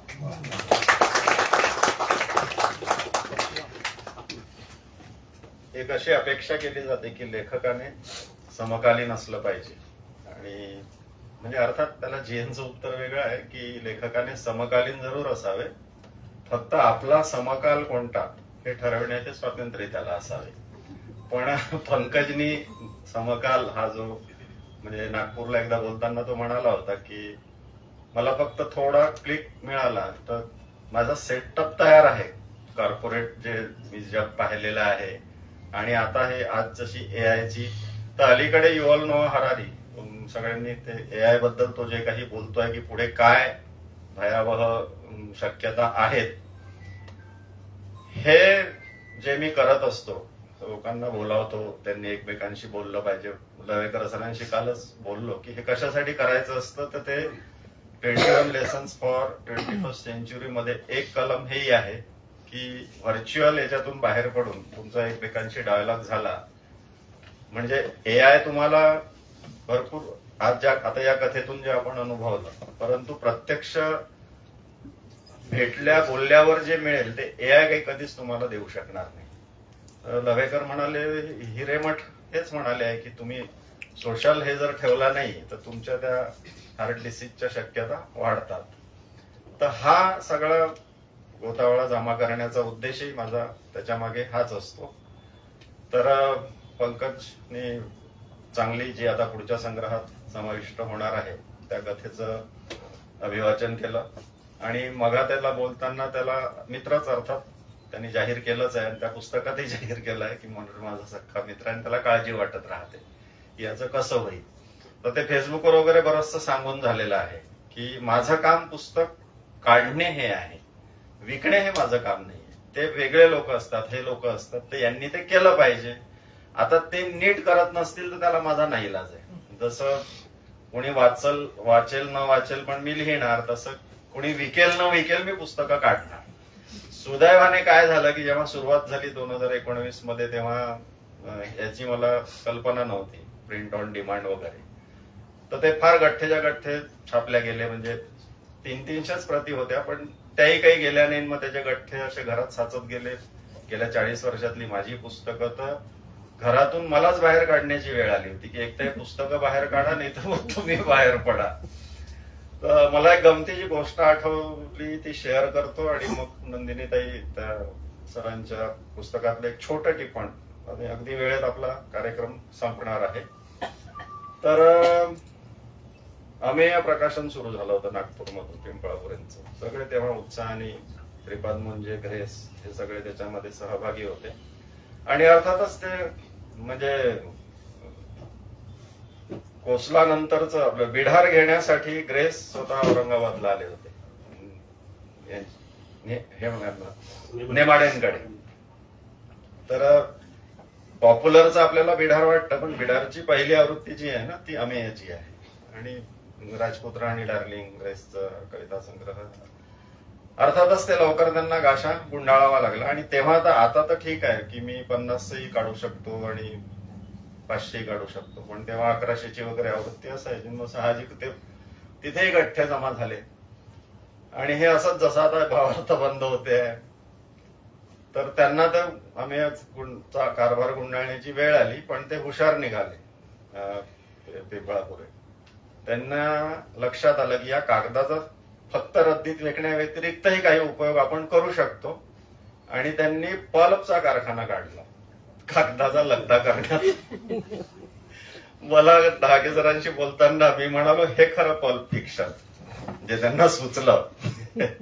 तर माझ्यावर ती वेळ येणार नाही, कारण काळ बदललेला आहे, प्रिंट ऑन डिमांड नसल्यामुळे. मूलतःच प्रतीक आधी मी कमी काढतो, मग त्याचा हे बघून आणि लागल्या तेवढ्या केव्हाही बोलावता येतात. थोडा त्याच्यात फरक पडतो, कदाचित शाई कमी जास्त सुटते तर मुखपृष्ठ हे डार्क झालं तर ते फेंट दिसेल वगैरे, पण त्याने काही फरक पडत नाही. आतलं जे असतं ते सगळं तसंच असतं. तर त्याच्यामुळे, आणि मी तर अनेकदा जाहीरही केलं होतं की कोणती म्हणजे मराठी प्रकाशन संस्था, म्हणजे प्रकाशन संस्था कोणतीही मी सांगितलं त्या सूत्राने जर चालले तर तुम्ही बंद करण्याची वेळ तुमच्या कधीही येणार नाही. अशा बऱ्याच गोष्टी आहेत शेअर करण्यासारख्या गमती जमतीच्या. आणि मुख्यतः सगळा भर वर्णमुद्राचा कवितेच्या प्रकाशनावर राहिलेला आहे. आणि कवितेच्या पुस्तकांची काय स्थिती असते ते तुम्हाला वेगळं सांगण्याची गरज नाहीये. तर सुरुवातीला सगळी कवितांची पुस्तकं होती. डहाके सरांचे माझे चांगले म्हणजे ज्येष्ठ मित्रच समजतो मी त्यांना, वडिलांच्या जागीही समजतो. तर त्यांचेच संग्रह आधी तुळशी परब यांचा वृत्त, डहाके सरांचे, मग नंतर मग जोगळेकर, जे मी आज काल फेसबुकला मांडलं आहे की हे लोक भेटत गेले आणि असा 100 पुस्तकांपर्यंत मी आलो. तर मलाही पंकज सारखंच वाटलं होतं की आपण एवढे छापून तर ठेवले, आता हे महाराष्ट्रभर वितरित करू. म्हणून मी मोठ्या उत्साहामध्ये, मी तेव्हा नोकरीत होतो, पण माझे 3, आता त्याला रिकामचोट शब्द वापरा की काही, पण अशा 3 मित्रांना, त्याच्यात माझे मध्य प्रदेशातले माझ्या बहिणीचे म्हणजे माझे मेहुणे ते सुद्धा होते. आणि त्यांना गाडी करून दिली, शेगावून रवाना केलं की आता तुम्ही पहिल्यांदा जालन्याला जा, मग औरंगाबाद, मग नगर, असं त्यांना रूट आखून दिला. आणि कोल्हापूर नंतर लातूर, नांदेड मार्ग इकडे परत या. मग ते जे फक्त त्यावेळी एकच माझं ते मी गुंटेरचा हिवाळा नावाचं एका कादंबरीचं, म्हणजे गुंटेर्स विंटर या पॅराग्वे देशातल्या एका कादंबरीचं भाषांतराचं काम मला मिळालं होतं. तर गद्य पुस्तक तेवढं एकच होतं. मग ते कवितांची पुस्तकं त्यात ते असे ते टायटल्स घेऊन निघाले आणि प्रत्येक ठिकाणी त्यांना धुतकारल्या गेलं. जसं जालन्यापासूनच ती सुरुवात झाली की अरे हटो, हे कवितांचे कोण ठेवते, म्हणे ते इथे नाही, इथे नाही. नगरवाले तर त्यांना असं म्हणाले की पुणे एवढं जवळ आहे आम्हाला की इथे कोणी घेतच नाही पुस्तकं, आम्ही पुण्यात गेलो की पुस्तकं घेऊन येतो. मग इथे कोणातरी एखाद्या 1-2 ठिकाणी मला वाटते संभाने वगैरे ठेवले आणि इथून ते पुढे गेले. कोल्हापूरला मेहतांनी त्यांना सांगितलं की ते पोएट्री नको आम्हाला, ते कोणाचं, अच्छा डहाक्यांचं आहे का, हा ठीक आहे, मग त्यात 1-2 प्रती ठेवा. आणि हे काय हे गुंटेरचा हिवाळा आणा म्हणे, असे किती आणा खपवतो म्हणे गद्याची पुस्तकं आम्ही. हा सगळा अनुभव घेऊन ते परत आले शेगावला. आणि इनोसंटली त्यांनी मला असं विचारलं मेहुण्यांनी, यार मेरे को एक बताओ, बोले ते मध्य प्रदेशातले हिंदीत बोलतात, कि जब मार्केट में पोएट्री को ये नहीं है तो तुम क्यों पोएट्री चला रहे हो, बोले जब लोग खरीद रहे नहीं हो तो. अच्छा चलो ठीक है, बोले दूसरी बात मेरे को ये समझ में नहीं आई कि आप बोलते कि ढाके जो वरिष्ठ कवि है और मैंने देखा, बोले तुम्हारा कहना मानते भी है, बोले तो तुम उनको नहीं बोल सकते कि ये पोएट्री लिखना बंद करो, प्रोज लिखते जाओ. ढाके सर एका महफिलीत तुमने ठीक है प्रोज लिखूंगा, बोले जी चाची. तर अशा त्या सगळ्या गमती जमती याच्यातल्या आहेत. आणि मी खरंच सांगतो की आम्ही मित्र वर्षांमध्ये, तर दुसरी पुस्तकच मी वाचली नाही, तर ती वाचायची म्हटल्यावर पुढे हा वेग थोडा कमी करावा लागणार आहे. आता पुढचा जो टप्पा आहे आपला कार्यक्रमाचा, तो पुरुषोत्तम देशमुख यांचं हे जे पुस्तक आहे ना, हे यातलं एक टिपण आता नंदिनी ते वाचणार आहेत. पंकजला मी विनंती करतो की जागा थोडी त्यांनी तिथे बसा, नंदिनी त्यांनी इकडे यावं, म्हणजे ते जे फेसबुक लाईव्ह सुरू आहे ते लोकांना नीट ऐकता येईल. आणि हे इंग्रजी भाषेत लिहिणारे भारतीय वंशाचे किंवा भारतीय लेखक अशा स्वरूपाचे हे छोटे छोटे टिपण आहेत.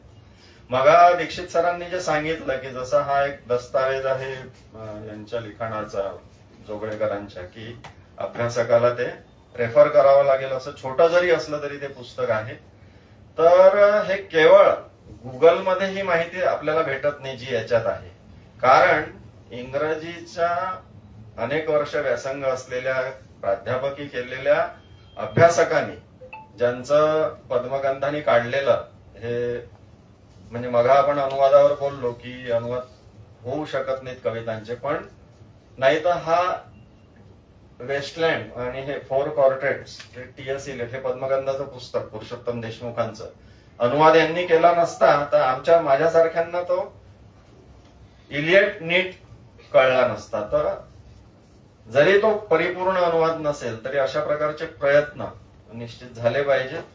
आणि हे तर जसं सरांचं पुस्तक होतं जोगळेकरांचं, तसंच इंग्रजी भारतीय वंशाच्या इंग्रजी लेखकांच्या केवळ गुगल सारखी माहिती नाही तर त्यापेक्षा काही पलीकडचं काही सांगणारं हे छोटे खाली पण अतिशय सुंदर पुस्तक मी प्रकाशित केलेलं आहे. त्यातलं एक टिपण आणि सरांचा विषय थोडं नंदिनीताई बोलतील.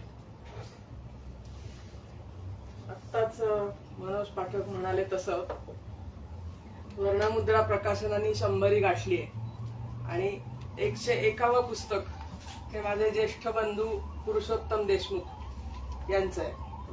आत्ताच आपलं प्रकाशन झालं त्याचं पाहिलं आपण. पुरुषोत्तम देशमुख हे देगलूर महाविद्यालयामध्ये इंग्रजीचे विभाग प्रमुख म्हणून रिटायर झाले. तिथे 37 वर्ष त्यांनी अध्यापन केलं आणि त्यांचे 8 अनुवादित पुस्तकं प्रकाशित झालेले आहेत. हे 9वं आहे. 10वं औरंगाबादला आजच संध्याकाळी प्रकाशित होत आहे आणि आगामी आणखी एक आहे. तर यादी इथं दिलेली आहे पुस्तकांची, ती काही मी वाचत नाही. पण या पुस्तकामध्ये शशी देशपांडे यांच्यावरचा जो लेख आहे त्या लेखाला एक छोटासा उतारा मी वाचून दाखवते. नाही, पूर्ण टिपण वाचा ना. नाही, एवढं पूर्ण नको.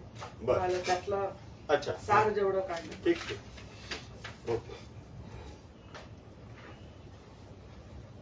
शशी देशपांडे विशेष करून 1970च्या दशकातील मध्यमवर्गीय सुशिक्षित नोकरी व्यवसाय करणाऱ्या स्त्रियांविषयी लिहितात. या स्त्रिया परंपरा आणि आधुनिकता यांच्या कात्रीत सापडलेल्या आहेत. परंपरा सोडवत नाहीत आणि बदल तर हवा आहे. लग्न संस्था हवीच आहे, पतीही हवा आहे, एका कुटुंबाचं महत्व पटलेलं आहे, एकत्र कुटुंबाचं महत्व पटलेलं आहे, पण त्याचा त्रास सहन होत नाही. आर्थिक स्वातंत्र्य जरी मिळालं तरी बाकीची बंधनं आहेतच. स्वतःच निवडलेला पती सुद्धा पुढे चांगला वागेल आणि लग्न यशस्वी होईलच याची शाश्वती नाही. लहान लहान गोष्टीतले मतभेद विकोपाला जाऊ नयेत म्हणून तडजोडी आल्याच, पण त्या आपण एकटीनच करायच्या का? दोघांनीही का करू नयेत? पण पुरुषी अहंकार आडवा येतो आणि मग शेवटी आपल्यालाच नमतं घ्यावं लागतं. मानसिक कोंडमारा असह्य झाला की स्त्रियांचं मानसिक संतुलन ढळण्यापर्यंत मजल जाते. मग पूर्वीच्या काळात आणि आज काय फरक पडला? फरक एवढाच की पूर्वी स्त्री शिकलेली नव्हती, घराबाहेर पडली नव्हती, बाहेरचं जग तिनं पाहिलेलं नसल्यानं अपेक्षा आकांक्षा वाढलेल्या नव्हत्या. आज तसं नाही.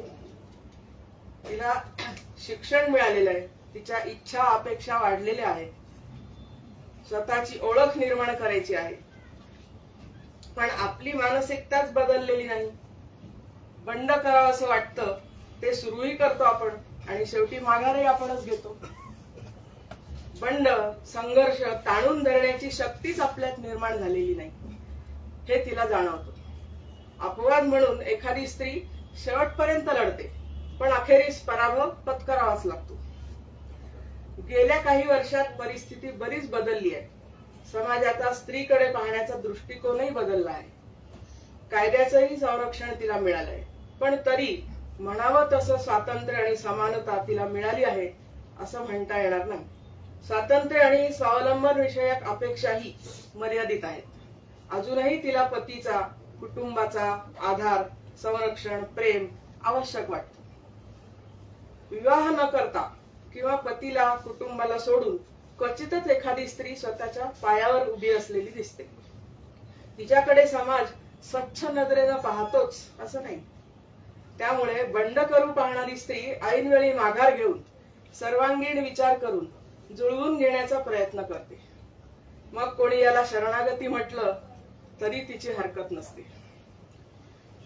शशी देशपांडे यांच्या एकूण 7 कादंबऱ्यांपैकी पहिल्या 5 कादंबऱ्यांमध्ये साधारणपणे नायिकेची परिस्थिती आणि मनस्थिती अशाच प्रकारची आहे. परंपरा की आधुनिकता या वादामुळे निर्माण झालेले स्त्रियांच्या आयुष्यातले संघर्ष आणि समस्यांचं चित्रण त्यांनी केलंय आणि त्यातून स्त्रीची वास्तव प्रतिमा, तिला येणारं नैराश्य आणि निर्माण झालेला दुरावा समर्थपणे व्यक्त केला आहे आणि हेही सिद्ध केलं आहे की जुन्याकडून नव्याकडे जाताना मूल्यांचा संघर्ष होत असताना त्याचे परिणाम पुरुषापेक्षा स्त्रीलाच अधिक भोगावे लागतात. तडजोडीही स्त्रीलाच अधिक कराव्या लागतात.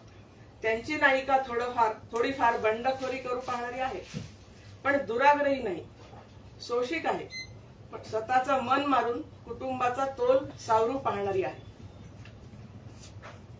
The Dark Holds No Terrors याची नायिका, या कादंबरीची नायिका ही व्यवसायानं डॉक्टर आहे. आईवडिलांच्या, विशेषतः आईच्या विरोधाला न जुमानता ती मेडिकल कॉलेजमध्ये प्रवेश मिळवते आणि परजातीच्या तरुणाशी प्रेमविवाह करते. ती लहान होती तेव्हापासून आई तिचा तिरस्कार करते, कारण तिचा धाकटा भाऊ ध्रुव याचा मृत्यू तिच्यामुळेच झाला असं आईचे ठाम मत असतं. मुलगा मरण्याऐवजी मुलगी वेली असती तरी चाललं असतं. मुलगी बोलून चालून परक्याचं धन असं तिला वाटत असल्याने आई सरूला विचारते की तू का जिवंत आहेस, तू का नाही मेलीस. असं वारंवार ऐकावं लागल्यानं सरितालाही आईबद्दल द्वेष निर्माण होतो. याचंच पर्यवसान आईच्या मनाविरुद्ध मेडिकलला प्रवेश आणि मनोहरशी आंतरजातीय विवाहात होतो. आईच्या क्रोधाचा पारा एवढा चढतो की तू कधीही सुखी होणार नाहीस असा शाप आई तिला देते. सरूचे वडील कधीच कुठल्या बाबतीत ठाम भूमिका न घेणारे, पण तिला डॉक्टर होण्याची संधी मात्र देतात. मनोहर विषयी तिचा भ्रमनिरास व्हायला लागतो. ती आपल्यापेक्षा जास्त पैसे मिळवते आणि लोक तिचा आदरही करतात हे पाहून त्याचा जळफळाट सुरू झालेला असतो. दिवसाचा शांत सुस्वभावी मनू रात्री तिच्याशी पशुसारखा वाटतो. हे सगळं असह्य झाल्यामुळे आणि आई वारल्याचं समजल्यावर वडिलांना भेटायला सरिता माहेरी येते. तिला अचानक आलेली पाहून त्यांना आश्चर्य तर वाटतंच, पण त्यांचा पूर्वीचाच अलिप्तपणा, थंडपणा पाहून तिची घोर निराशा होती. ध्रुवच्या मृत्यूला आपणच कारणीभूत असल्याचा वडिलांचाही समज आहे की काय अशी शंकाही तिला येते. मुलांची येणारी पत्र आणि आठवण यामुळे तिची मनस्थिती दोलायमान होते. मनू परत न्यायला आला तरी त्याच्या बरोबर जाणार नाही असा दृढ निर्धार तिनं केला असला तरी एक क्षण असा येतो की आयुष्यात पुढे येणाऱ्या अंधाराला भ्यायचं नाही असं ठरवून आपल्या संसारात परत जायला ती तयार होते. ही कादंबरी जर्मन आणि रशियन भाषांमध्येही प्रकाशित झाली आहे. प्रस्तुत लेखकानं ती मराठीत भाषांतरित केली असून पद्मगंधा प्रकाशनाने 2009 साली ती प्रकाशित केली आहे. महाराष्ट्र शासनाचा 2009 सालचा वाराकांत पुरस्कार या अनुवादाला मिळालेला आहे. वर्णमुद्रणी हे पुस्तक प्रकाशित केलं त्याबद्दल त्यांचे अभिनंदन.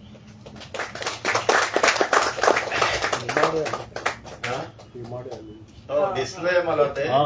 तर तेच मी सांगणार होतो की वर्णमुद्राच्या प्रथेप्रमाणे लोक आधी येतात, रसिक लोक वगैरे, आणि काही चालले जातात आणि प्रमुख उपस्थिती ज्यांची जाहीर केलेली असते तर ते मित्र हे हळूहळू येत राहतात. तर कार्यक्रम संपता प्रमुख उपस्थिती ज्याची मी केली होती तो माझा तिसरा मित्र. आता दोघांची ओळख करून दिली. ते जे म्हणतात ना, भारत माते पुत्र शहाणे अमित तुला लाभले, तसं माझ्या बाबतीत मित्र अमित लाभलेले आहेत. आणि अर्थात ही गमतीचा भाग आहे. श्रीनिवासने मला कालच सांगितलं होतं की मी उशिरा येणार आहे. प्रिया जामकरनी पण सांगितलं, तिची मीटिंग निघाली. पण कार्यक्रम संपता का होईना प्रमुख उपस्थिता ज्याची जाहीर केली होती, म्हणजे प्रमुख अतिथी एक आलेली आहे, तो श्रीनिवास हेमाडे. त्याला विनंती करतो की वर्णमुद्रातर्फे जे गुलाब पुष्प सगळ्यांना दिले गेलं त्या गुलाब पुष्पाचा त्यांनी स्वीकार करावा इथे. श्रीनिवास बद्दल अर्थातच तुम्हाला माहिती असेल नसेल तर सांगतो की त्याचं तत्वभान नावाचं एक पुस्तक, ज्याचे लोकसत्तामधून जे सदरच्या रूपाने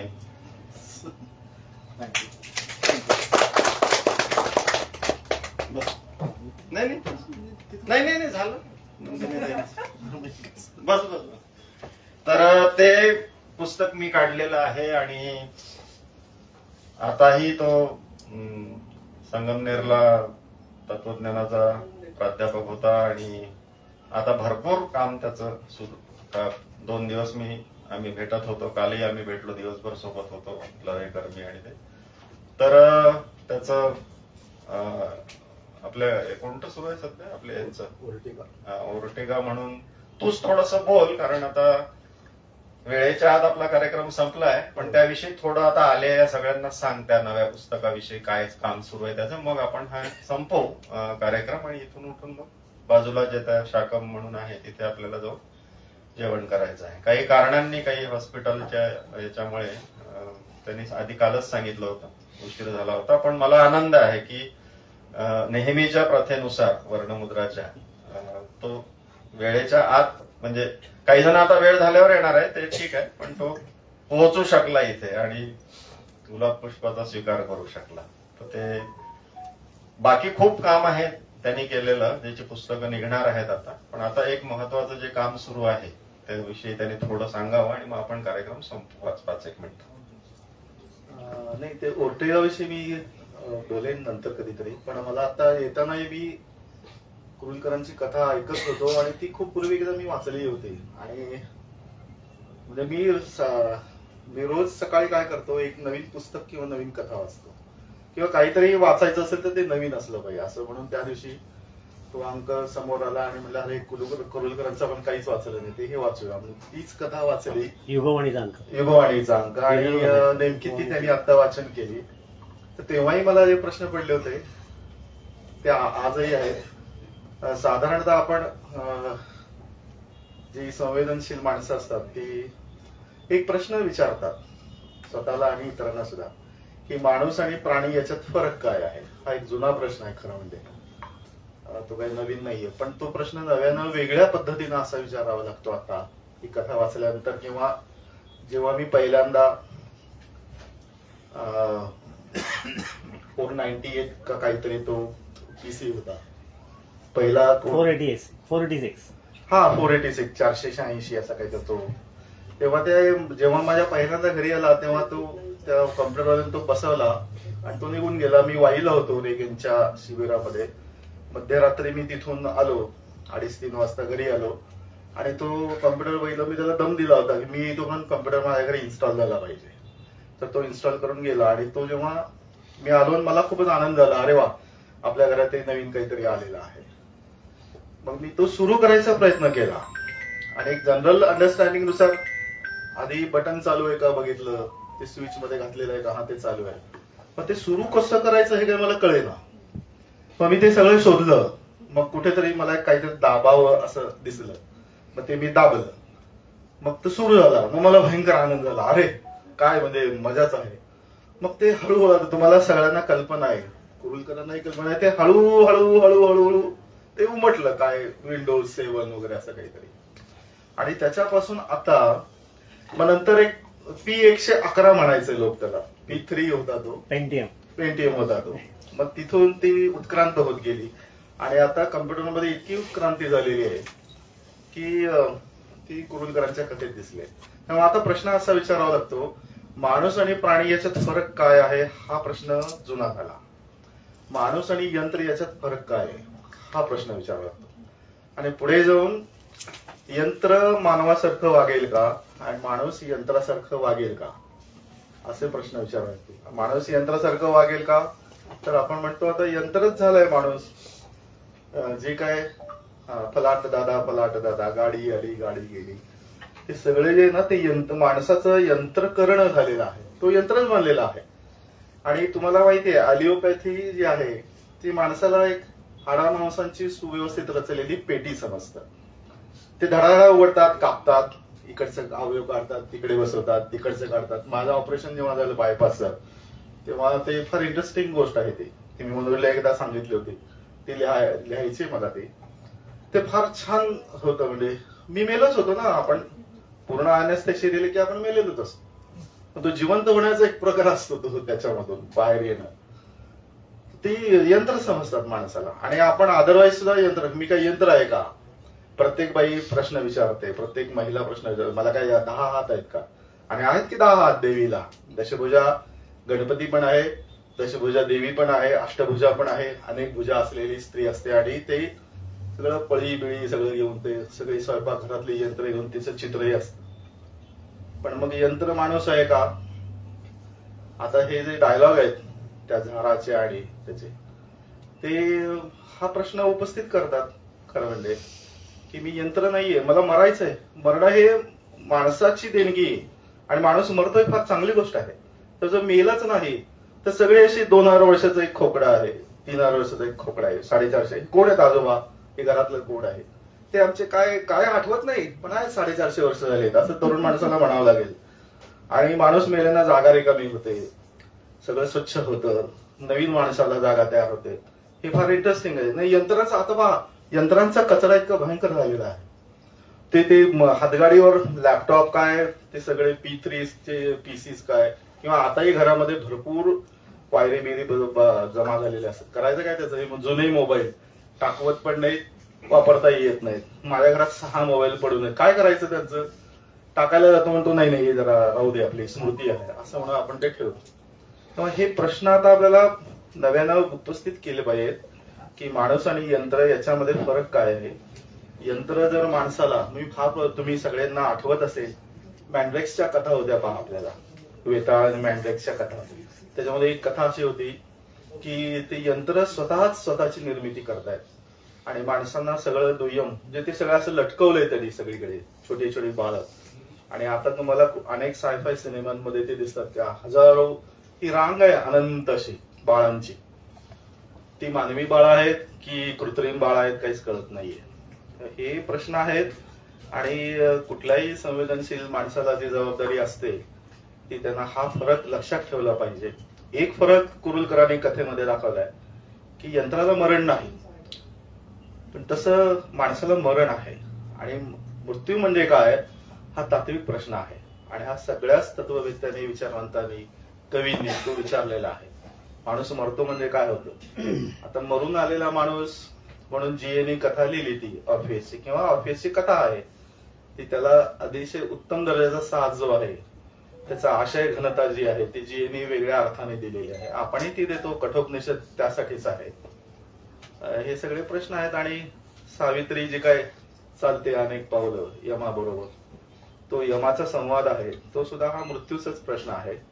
तेव्हा आपण ह्या यंत्राकडेच नव्हे, मृत्यूकडेही नव्यानं पाहायला शिकलं पाहिजे असं मला वाटतं. अशा कथा, नवीन प्रश्न निर्माण करणारी रचना येणं, मग ती कविता असो, कथा असो, काव्य असो, नाटक असो. आणि आपल्या आता ते कॉर्पोरेट क्षेत्रामध्ये होते, आपल्यातले बरेच जण कॉर्पोरेट क्षेत्रात असतील आणि आम्ही जे प्राध्यापक असतो ते काय डबक्यात साचलेले असतो. ते दीक्षित सर सांगत होते, ते ऐकत होतो अर्थात मी सगळं सकाळपासून. मराठीचे प्राध्यापक मराठीच्याच डबक्यात तिथंच साचून सुदैवानं मरून जातात. ते जर जिवंत राहिले, किंवा कुठलाही प्राध्यापक हा जर जिवंत राहिला तर प्रॉब्लेम होईल. तो त्या डबक्यात साचतो, पण त्याने ते साचले पण जर टाळायचं असेल तर इतरही डबकी बघावीत आणि सगळ्या डबक्याला प्रवाहित करावं आणि चांगला एक काहीतरी जनांचा प्रवाह चालला तो आहे, तो ती यात्रा आहे आपली सगळे मानवी जीवनाची. त्यामुळे नवीन प्रश्न निर्माण जर झाले नाहीत तर नवीन प्रगती होणार नाही, नवीन उत्तरं येणार नाहीत आणि आपण कुठे चाललोय, काय चाललोय, मग त्याच्यातून परत पुरोगामित्वाचे प्रश्न येतील. रेगेने पुरोगामित्वाची व्याख्या केली, किंवा ती आहेच ती व्याख्या, पुढे जाणारा, सतत पुढे जाणारा, पण कुठे पुढे जाणारा हा प्रश्न आहे. आणि त्याचे रेडीमेड उत्तर सगळ्यांनी देऊन ठेवलेलं आहे. तुम्हाला मोक्ष मिळाला की संपलं, मग पुढे जायची गरजच नाही. मोक्ष किंवा इक्विव्हॅलंट आणखी जे काही ज्या खुदा की खिदमत, म्हणजे एकदा तो न्यायनिवाडा झाला कयामतच्या रात्री की संपलं. पण ते काय पुढे जाणं नाहीये, ते सगळं फिक्शन आहे. ते चांगलं फिक्शन आहे, नाही असं नाहीये. त्यातनंही नवीन गोष्टी, नव्या शक्यता, विचार करण्याच्या नव्या शक्यता, मानवी बुद्धीची अधिक प्रगत अवस्था किंवा जे काय असेल ती. पण आपल्याला हे बघितलं पाहिजे. आता सगळे सिनियर लोकच आहोत ना आपण, कारण हे जी तरुण मुलं आहेत त्यांच्यासाठी हे असलं पाहिजे. तिथे ते कप ठेवलेले आहेत पहा, वाचून ये, नीट वाच, असे कप आहेत. ते सगळे आता आपल्यासाठी नाही आहेत खरं म्हणजे. आपलं वाचन बिचन झालेलं आहे. आता हे दुर्दैवानं बंद होत आहे, हे काही चांगलं लक्षण नाहीये. आणि आता इथे जर बार झाला तर तो नक्कीच चालेल बा. हा, अगदीच नक्कीच चालेल, यात काही शंकाच नाहीये. पुस्तकाची दुकानं चालली पाहिजेत, हा मुद्दा आहे. ठीक आहे म्हणजे कळसाध्याय म्हणजे मगा मी जे जाहीर केलं होतं की राहुल पोंगलेला ह्या अटीवरच बोलावलं होतं की तुला बोलायचं नाहीये, पण त्याला हे आता सगळं वातावरण पाहून थोडं बोलण्याची इच्छा झालेली आहे. श्रीनिवासला विनंती करतो की त्यांनी राहुलच्या जागेवर बसावं नाही, मी इकडे बसतो. आणि नाही, राहुलच्या जागेवर बसावं, राहुलने इथे यावं, म्हणजे ते फेसबुकला ते दिसेल. हे यश आहे कार्यक्रमाचं असं मी समजतो की राहुलला बोलावं वाटलं सगळं आपला हे पाहून. आणि मित्र मैत्रिणींबद्दल जे मी सांगितलं की कार्यक्रम संपता संपता का होईना पण सगळे प्रमुख अतिथी उपस्थित होतील आणि तिची शाश्वती नव्हती. प्रिया जामकर ती पण आता आलेली दिसली आहे. मला वाटलं थेट तिथे जेवायच्या तिथेच भेट होते की काय तिची. तर वर्णमुद्राने जे सत्कार केले आहेत तुम्हा प्रमुख लोकांचे, तर त्या शेवटच्या प्रमुख अतिथीला विनंती करतो की वर्णमुद्रातर्फे गुलाब पुष्प म्हणजे त्या फोटो देण्यासाठी जे मला मग जाहीर करावं लागतात की आमचे अतिथी आले, त्यांचे सत्कार झाले, त्यासाठी तिने समोर यावं. मग राहुल बोलेल, मग कार्यक्रम संपेल आपला. फुल म्हणजे मग आता ते त्याच्यात नाव होतं मग फोटो लागतात ना. तिकडे तिकडे तिकडे जा. ओके घ्या ते तिकडे.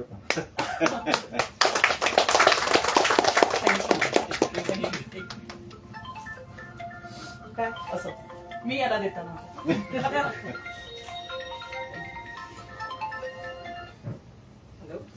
राहुल बोल. नमस्कार. कुरुलकरांची कथा वाचली आणि त्यांनी अनेक मुद्द्यांना स्पर्श केला आणि ते मुद्दे जे आहेत ते कथेचं मला हे आवडलं की त्यांनी चिकाटीनं जवळजवळ सगळे मुद्दे त्या विषयाच्या बाबतचे आणलेले आहेत. त्याचं विश्लेषण करणं हे काम अर्थातच समीक्षकांचं आहे. लेखकांनी त्याचं काम केलेलं आहे.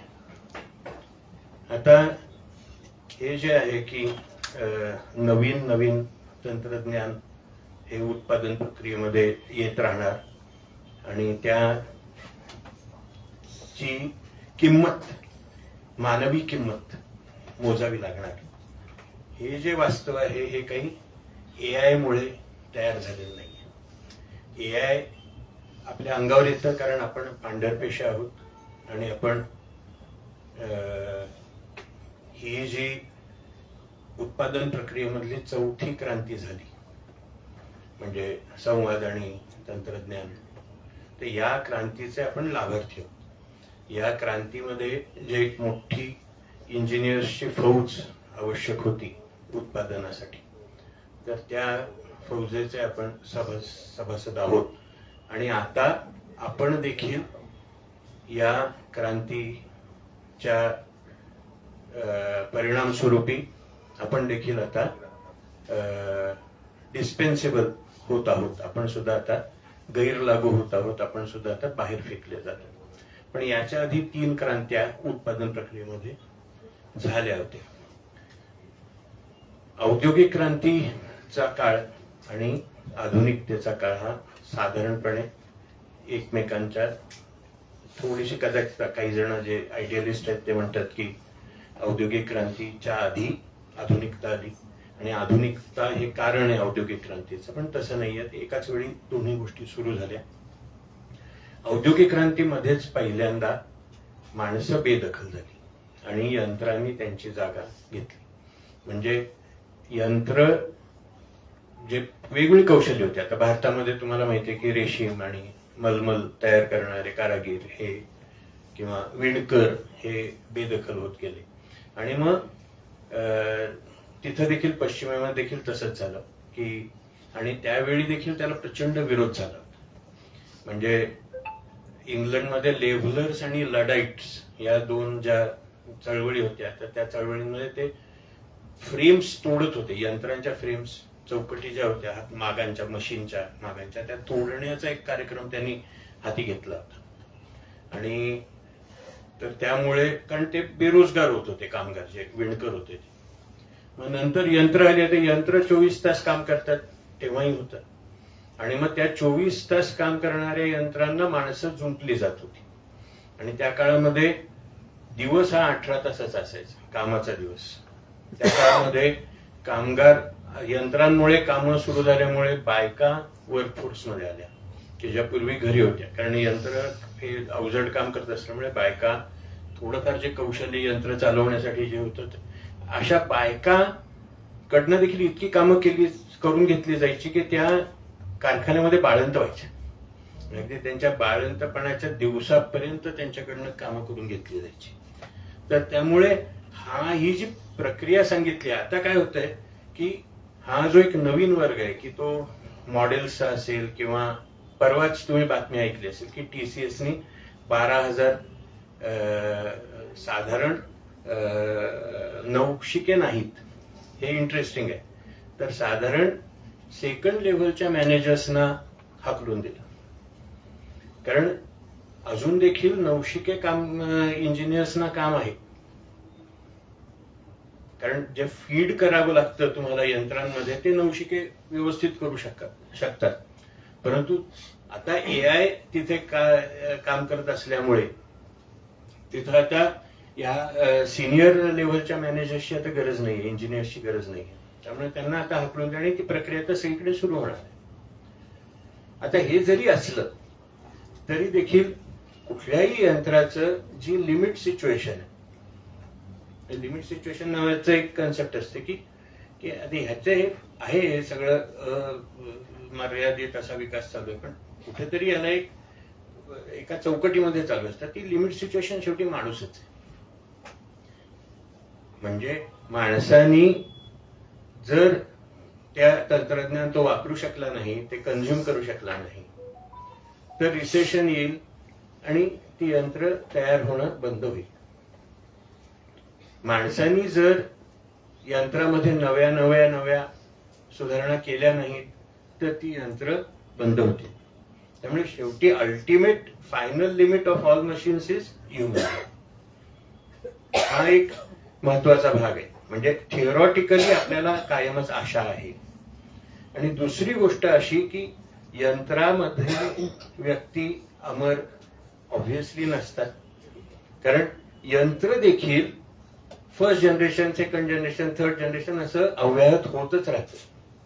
त्यामुळे आजचं जे हे यंत्र आहे, की झारा असेल किंवा अजून कोणी, तर त्याच्या पलीकडे अजून एक नवीन आवृत्ती येणारच आहे, याच्यापेक्षा सुधारित असणार आहे. आणि हे जे काही यंत्र आहे ते कंडेमच होणार आहे. यंत्रातलं यंत्र जे आहे, कॉम्प्युटर हे यंत्र आणि त्याच्या आतलं हे दुसरं यंत्र, तर ते कंडेमच होणार आहे आणि हे होतच राहणार आहे. म्हणजे ही एक निरंतर चालणारी प्रक्रिया. आणि ह्याला मर्यादा आहे अर्थशास्त्राची. ह्याला मर्यादा की तुम्ही किती प्रमाणामध्ये बेरोजगारी सहन करू शकता, किती प्रमाणामध्ये दारिद्र्य, किती प्रमाणामध्ये लोकांचा असंतोष, लोकांच्या दंगली, आणि मग त्याला किती प्रमाणामध्ये तुम्ही वेगवेगळ्या धार्मिक फोडण्या देऊन तो असंतोष दुसरीकडे वळवू शकता. जसं आपल्याकडे मोठा हा फोडणीचा प्रकार चालू आहे हिंदुत्वाचा, की जो कामगारांमध्ये, मध्यमवर्गामध्ये तयार होणारा असंतोष आहे, त्याला वेगळ्या वाटा देण्याचा एक प्रयत्न आहे. म्हणजे तो काही असा निधर्मी याच्यावरती हल्ला आहे एवढं एका बाजूला ठीक आहे, पण दुसऱ्या बाजूला ते तसं नाहीये. तर दुसऱ्या बाजूला ते मूळ जो संघर्ष आहे त्या संघर्षाला बगल देण्याचा प्रयत्न, आणि त्यामुळे हे किती यशस्वी होणार त्याला देखील काही मर्यादा आहेत. त्यामुळे मी तसा याच्यामधून काय म्हणूया आपण त्याला, की उपदेश आपण घ्यावा, आपण मर्त्य आहोत का अमर्त्य आहोत, याच्यामधून असं त्या कथालेखकाचाही उद्देश नसेल अशी माझी आशा आहे. आणि वाचकांना देखील जास्त प्रगल्भपणे ती कथा वाचायला हवी, की हा एक अख्खा एक समस्या मांडणं चालू आहे. आपल्या समोरची ही जी समस्या आहे, आणि त्या समस्येचं हे लेटेस्ट रूप आहे की एआयच्या बाबतीत होणारं कामगारांचं काय म्हणूया अवमूल्यन किंवा कामगारांना पर्याय उत्पन्न होणं हे, परंतु समस्या जुनीच आहे, समस्या नवी नाही आहे आणि त्याच्यावरती मार्ग हे निघत गेलेले आहेत. म्हणजे असं एक स्वप्न होतंय जेव्हा ही सगळी औद्योगिक क्रांती आणि वैज्ञानिक क्रांती सुरू झाली की माणूस हा या सगळ्या कष्टाच्या आणि घाणीच्या आणि जिकिरीच्या आणि जोखमीच्या कामांमधून मोकळा होईल आणि मग तो कथा लिहित बसेल, गाणी ऐकेल आणि जे माणसाला शोभणारी कामं आहेत तो ते करेल आणि यंत्रांकडून सगळे उत्पादनं करणं होऊन जाईल. काय तर अशा प्रकारची एक ही अपेक्षा होती. आता मी ते स्वप्न होतं आणि ते स्वप्न काही प्रमाणामध्ये काही एका काय समाजाच्या भागाला तर 5% 10% असेल त्याच्यासाठी हे प्रत्यक्षात येताना आपल्याला दिसतंय. जास्त फावला वेळ मिळतोय, अधिकाधिक कष्टाची, जिकिरीची, बोरिंग, जोखमीची, गाणेरडी कामं ही यंत्राकडून आपण करून घेण्याचा प्रयत्न करतोय. तुम्ही आता जर बांधकामं पाहिली की ज्या झपाट्यानं बांधकाम होत आहेत, वर्षा 1.5 वर्षामध्ये 10 मजली इमारती बांधल्या जातात, तर जेसीबी आणि हे सगळे जे यंत्र आणि त्याच्या आधीचं सगळं जे आर्किटेक्चरचं आणि इंजिनियरचं कॉम्प्युटरवरचं काम, तर या सगळ्यामुळे ही सुलभ कामं होत आहेत की जी पूर्वी उदाहरणार्थ पिरॅमिड बांधताना, ताजमहाल बांधताना आपण हळहळ करतो की किती माणसांची आहुती दिली असेल, तर असं तशी आहुती द्यावी लागत नाही 40 मजली इमारत बांधताना देखील. तर हा सगळा जो प्रागतिक असा भाग आहे याचा, आणि अर्थातच त्याचा एक अमानुष किंवा अँटी ह्युमन, अमानुष नाही म्हणणार मी, की एक मनुष्य विरोधी असा एक जो भाग आहे, अर्थात तो देखील मानवी जाणीवेमधलाच आहे. म्हणजे ह्या यंत्रांविरुद्ध माणूस अशी पोलॅरिटी नाहीये, माणूस विरुद्ध माणूस अशीच ही पोलॅरिटी आहे. तर असे अनेक मुद्दे आहेत, याच्याबद्दल सविस्तर बोलता येईल, पण अर्थातच प्रायोरिटी ही जेवणाला दिली पाहिजे. त्यामुळे जेवणाला नाहीये प्रायोरिटी. नाही तू पण नको. प्रायोरिटी जेवणाला नाहीच. जेवण अतिशय मी मगाई नाही त्यांचा स्लॉट बुक आहे पुढचा आणि म्हणून आपण अगदी वेळेत कार्यक्रम संपवतो आहे. राहुलला बोलावंसं वाटलं ते पुन्हा मला त्याचे मी आभार मानतो. आणि तुम्हाला सुणूक दिसली असेल, तो बोलायला लागला तर तो काय बोलतो तो, म्हणून माझी त्याला विनंती आहे, म्हणजे समाजाच्या वतीने विनंती आहे मराठीत, की त्यांनी ते ट्रस्टेड होऊ नये. कोणी वाचो न वाचो त्यांनी जे ते काम ठरवलेलं आहे ते करावं, त्यांनी ते लिहावं. आणि काल तर आता ते डिस्क्लोज करायला हरकत नाही, श्रीनिवासनी आणि माझा असा गुप्त प्लॅन ठरला होता, म्हणजे तो सल्ला श्रीनिवासनीच दिला की ठीक आहे, तो असा फ्रस्ट्रेट होतो ना, त्याच्या अपेक्षीकृत तुझं काम होत नाहीये ना, तर मग वर्णमुद्रा आता पुन्हा सुरू कर, अनियतकालिक कर वाटलं तर त्याचा संपादक राहुललाच कर, की कर आता तुला काय करायचं, त्याला वाटेल ते आवडीचे लोक त्याला घ्यायला लाव आणि त्यालाच संपादक कर. मग त्याला काय करायचं, कोणत्या कविता छापायच्या, कसं साहित्य हे करायचं, पण हे बंद करू नको. तर हे आता फेसबुक लाईव्ह आहे आणि ते असं काही ठरलं नव्हतं गोपनीय ठेवायचं, पण झालेलं मी जाहीर केलं. तर राहुलला खुली ऑफर आहे की खरंच व्हायचं असेल तर तू उद्यापासून काम सुरू कर. अच्छा, आजच काम सुरू कर. इथे बरेच कवी लेखक सगळे आलेले आहेत, कोणाकडून तुला मागवायचं आहे तर त्यांच्याशी गुपचूप बोलून घे जेवायच्या आधी. दुसरी आनंदाची गोष्ट ही आहे की 100 पार करतो आहोत आणि या निमित्ताने माझा मित्र मंगेश काळे सुद्धा, जो मला वाटलं इथे नाहीच आहे का पुण्यात, तर तो मला दिसलाय. आणि अरविंद विश्वनाथ दिसला होता, आमच्या अकोल्याचा कथालेखक, तो आला अनपेक्षितपणे, त्याचाही मला आनंद आहे. तुम्हा सर्वांचे आभार मानतो. आणि 1-2 मिनिटं बोलतो. हो, आणि एक असं थोडी सूचना देतो की तिथे आहे ना, एक बेसिक अशी ऑर्डर दिलेली आहे की एवढ्या दाल फ्राय, एवढी अशी सुकी भाजी. तर काही ओल्ड एज आहेत आणि पथ्य पाणी असेल, कुणाला उपवास असेल, कुणाला जेवायचं नसेल, फक्त थोडं काही खायचं असेल, तर ते सगळे पर्याय तिथे उपलब्ध आहेत. साऊथ इंडियनच मी फक्त एवढंच खाईल वगैरे, तर तुम्ही निसंकोचपणे तिथे गेल्यावर तुमच्या आवडीची ऑर्डर देऊ शकता. त्याचा कुठलाही हे बाळगू नका की बघा बाकीचे आपलं हे थोडं जेवत आहेत आणि आपणच वेगळं काहीतरी सांगितलं आहे वगैरे. ह्या आनंदाच्या निमित्त वर्णमुद्राच्या अशी तुम्हाला विनंती आहे की तुमच्या पित्त प्रकृतीनुसार तुम्हाला जे काय आवडेल ते तेवढं तुम्ही जरूर तिथे गेल्यावरती हे द्या. आणि जोगळेकर सरांचं बोलणं झालं की ती जी असते ना कार्यक्रम संपला असे मी जाहीर करतो वगैरे, तर ती घोषणा न करता संपला असं समजा आणि उठा. त्या तिथे बाहेर चहा पण आहे, मग संपला होता, वाटलं तर पिऊ शकाल बाहेर गेल्यावर. घ्या सर.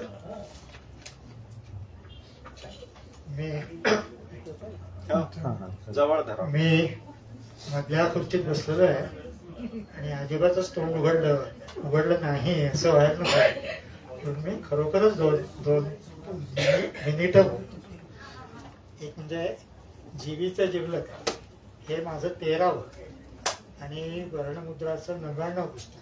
याचं प्रकाशन आपणा सर्व सुहृदांच्या विशेषतः कविमित्र राजा दीक्षित यांच्या उपस्थितीत झालं याचा मला अतिशय आनंद होतोय. त्याहूनही अधिक आनंद मला हे लेख लिहिताना झाला. त्या निमित्ताने मला या 27 दिग्गज म्हणावं अशा व्यक्तींचं कृतज्ञ स्मरण करता आलं. अशा 27 व्यक्ती मला भेटल्या हा मोठेपणा माझा नव्हता, त्यांचा होता. माझ्यासारख्या नव्या कवीकडे लक्ष देण्याची, त्याच्या पाठीवर हात ठेवण्याची वृत्ती या सर्वांकडे होती. हे 50 वर्षापूर्वीच्या साहित्य संस्कृती व्यवहारातल्या सौहार्दाचं चित्र होतं. या जीवीच्या जिवलगांनी मला जे दिले आहे तेच मी या पुस्तकात मांडले आहे.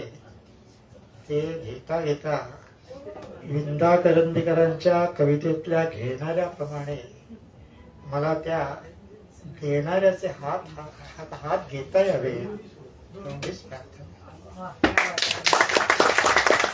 प्रकाशन समारंभामध्ये एक प्रथा असते की त्या प्रकाशकांनी काहीतरी सवलत वगैरे जाहीर करायची असते. इथली भावार्थाची प्रथा अशी आहे की ती विक्री त्यांच्या थ्रू होते. आता ते किती डिस्काउंट देतात मला माहित नाही, पण वर्णमुद्राचा इतरांना काही माहित असेल, वर्णमुद्राच्या विक्रीची पद्धत अशी आहे की 0 ते 100 डिस्काउंट तुम्ही मागा, पण मनपूर्वक म्हणजे यांनी मागा, न संकोचता मागा, तर 100% पर्यंत डिस्काउंट वर्णमुद्राला मिळतो. म्हणजे देत असते वर्णमुद्रा, फक्त ते मग शेगावून तुम्हाला मागवावं लागेल माझ्याकडून. आता याच्यावर टीका झाली बऱ्याच आहे, पण तो नुसती गंमत नाही आहे, खरोखरच 100% डिस्काउंट मी पुस्तकं ठेवले होते अमळनेरच्या स्टॉलमध्ये. ते का ठेवले कसे हे आता नंतर बोलू आपण. अगदी वेळेत कार्यक्रम संपलेला आहे, तर आपण आता तिथे शाकम मध्ये जाऊ. धन्यवाद. आज भेटला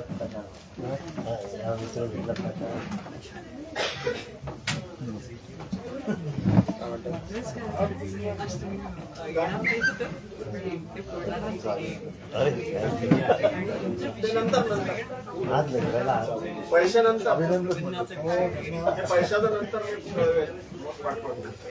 आज जेवायला हो आहे ना. फ्रँकफर्ट स्कूल नावाचा एक जर्मनीमध्ये हे मी कळवतो, पैसे सांगतो. नाही नाही नाही नंतर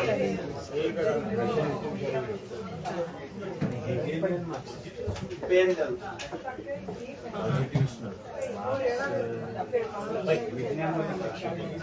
हो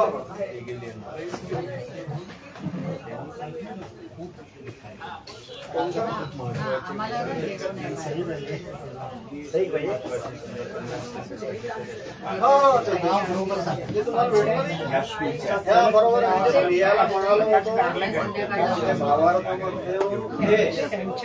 आणि यांना ते आहे जर्मनीचे ते कळलं आता नियमात बसून जे माझ्याकडचं गुन्हे संध्याकाळी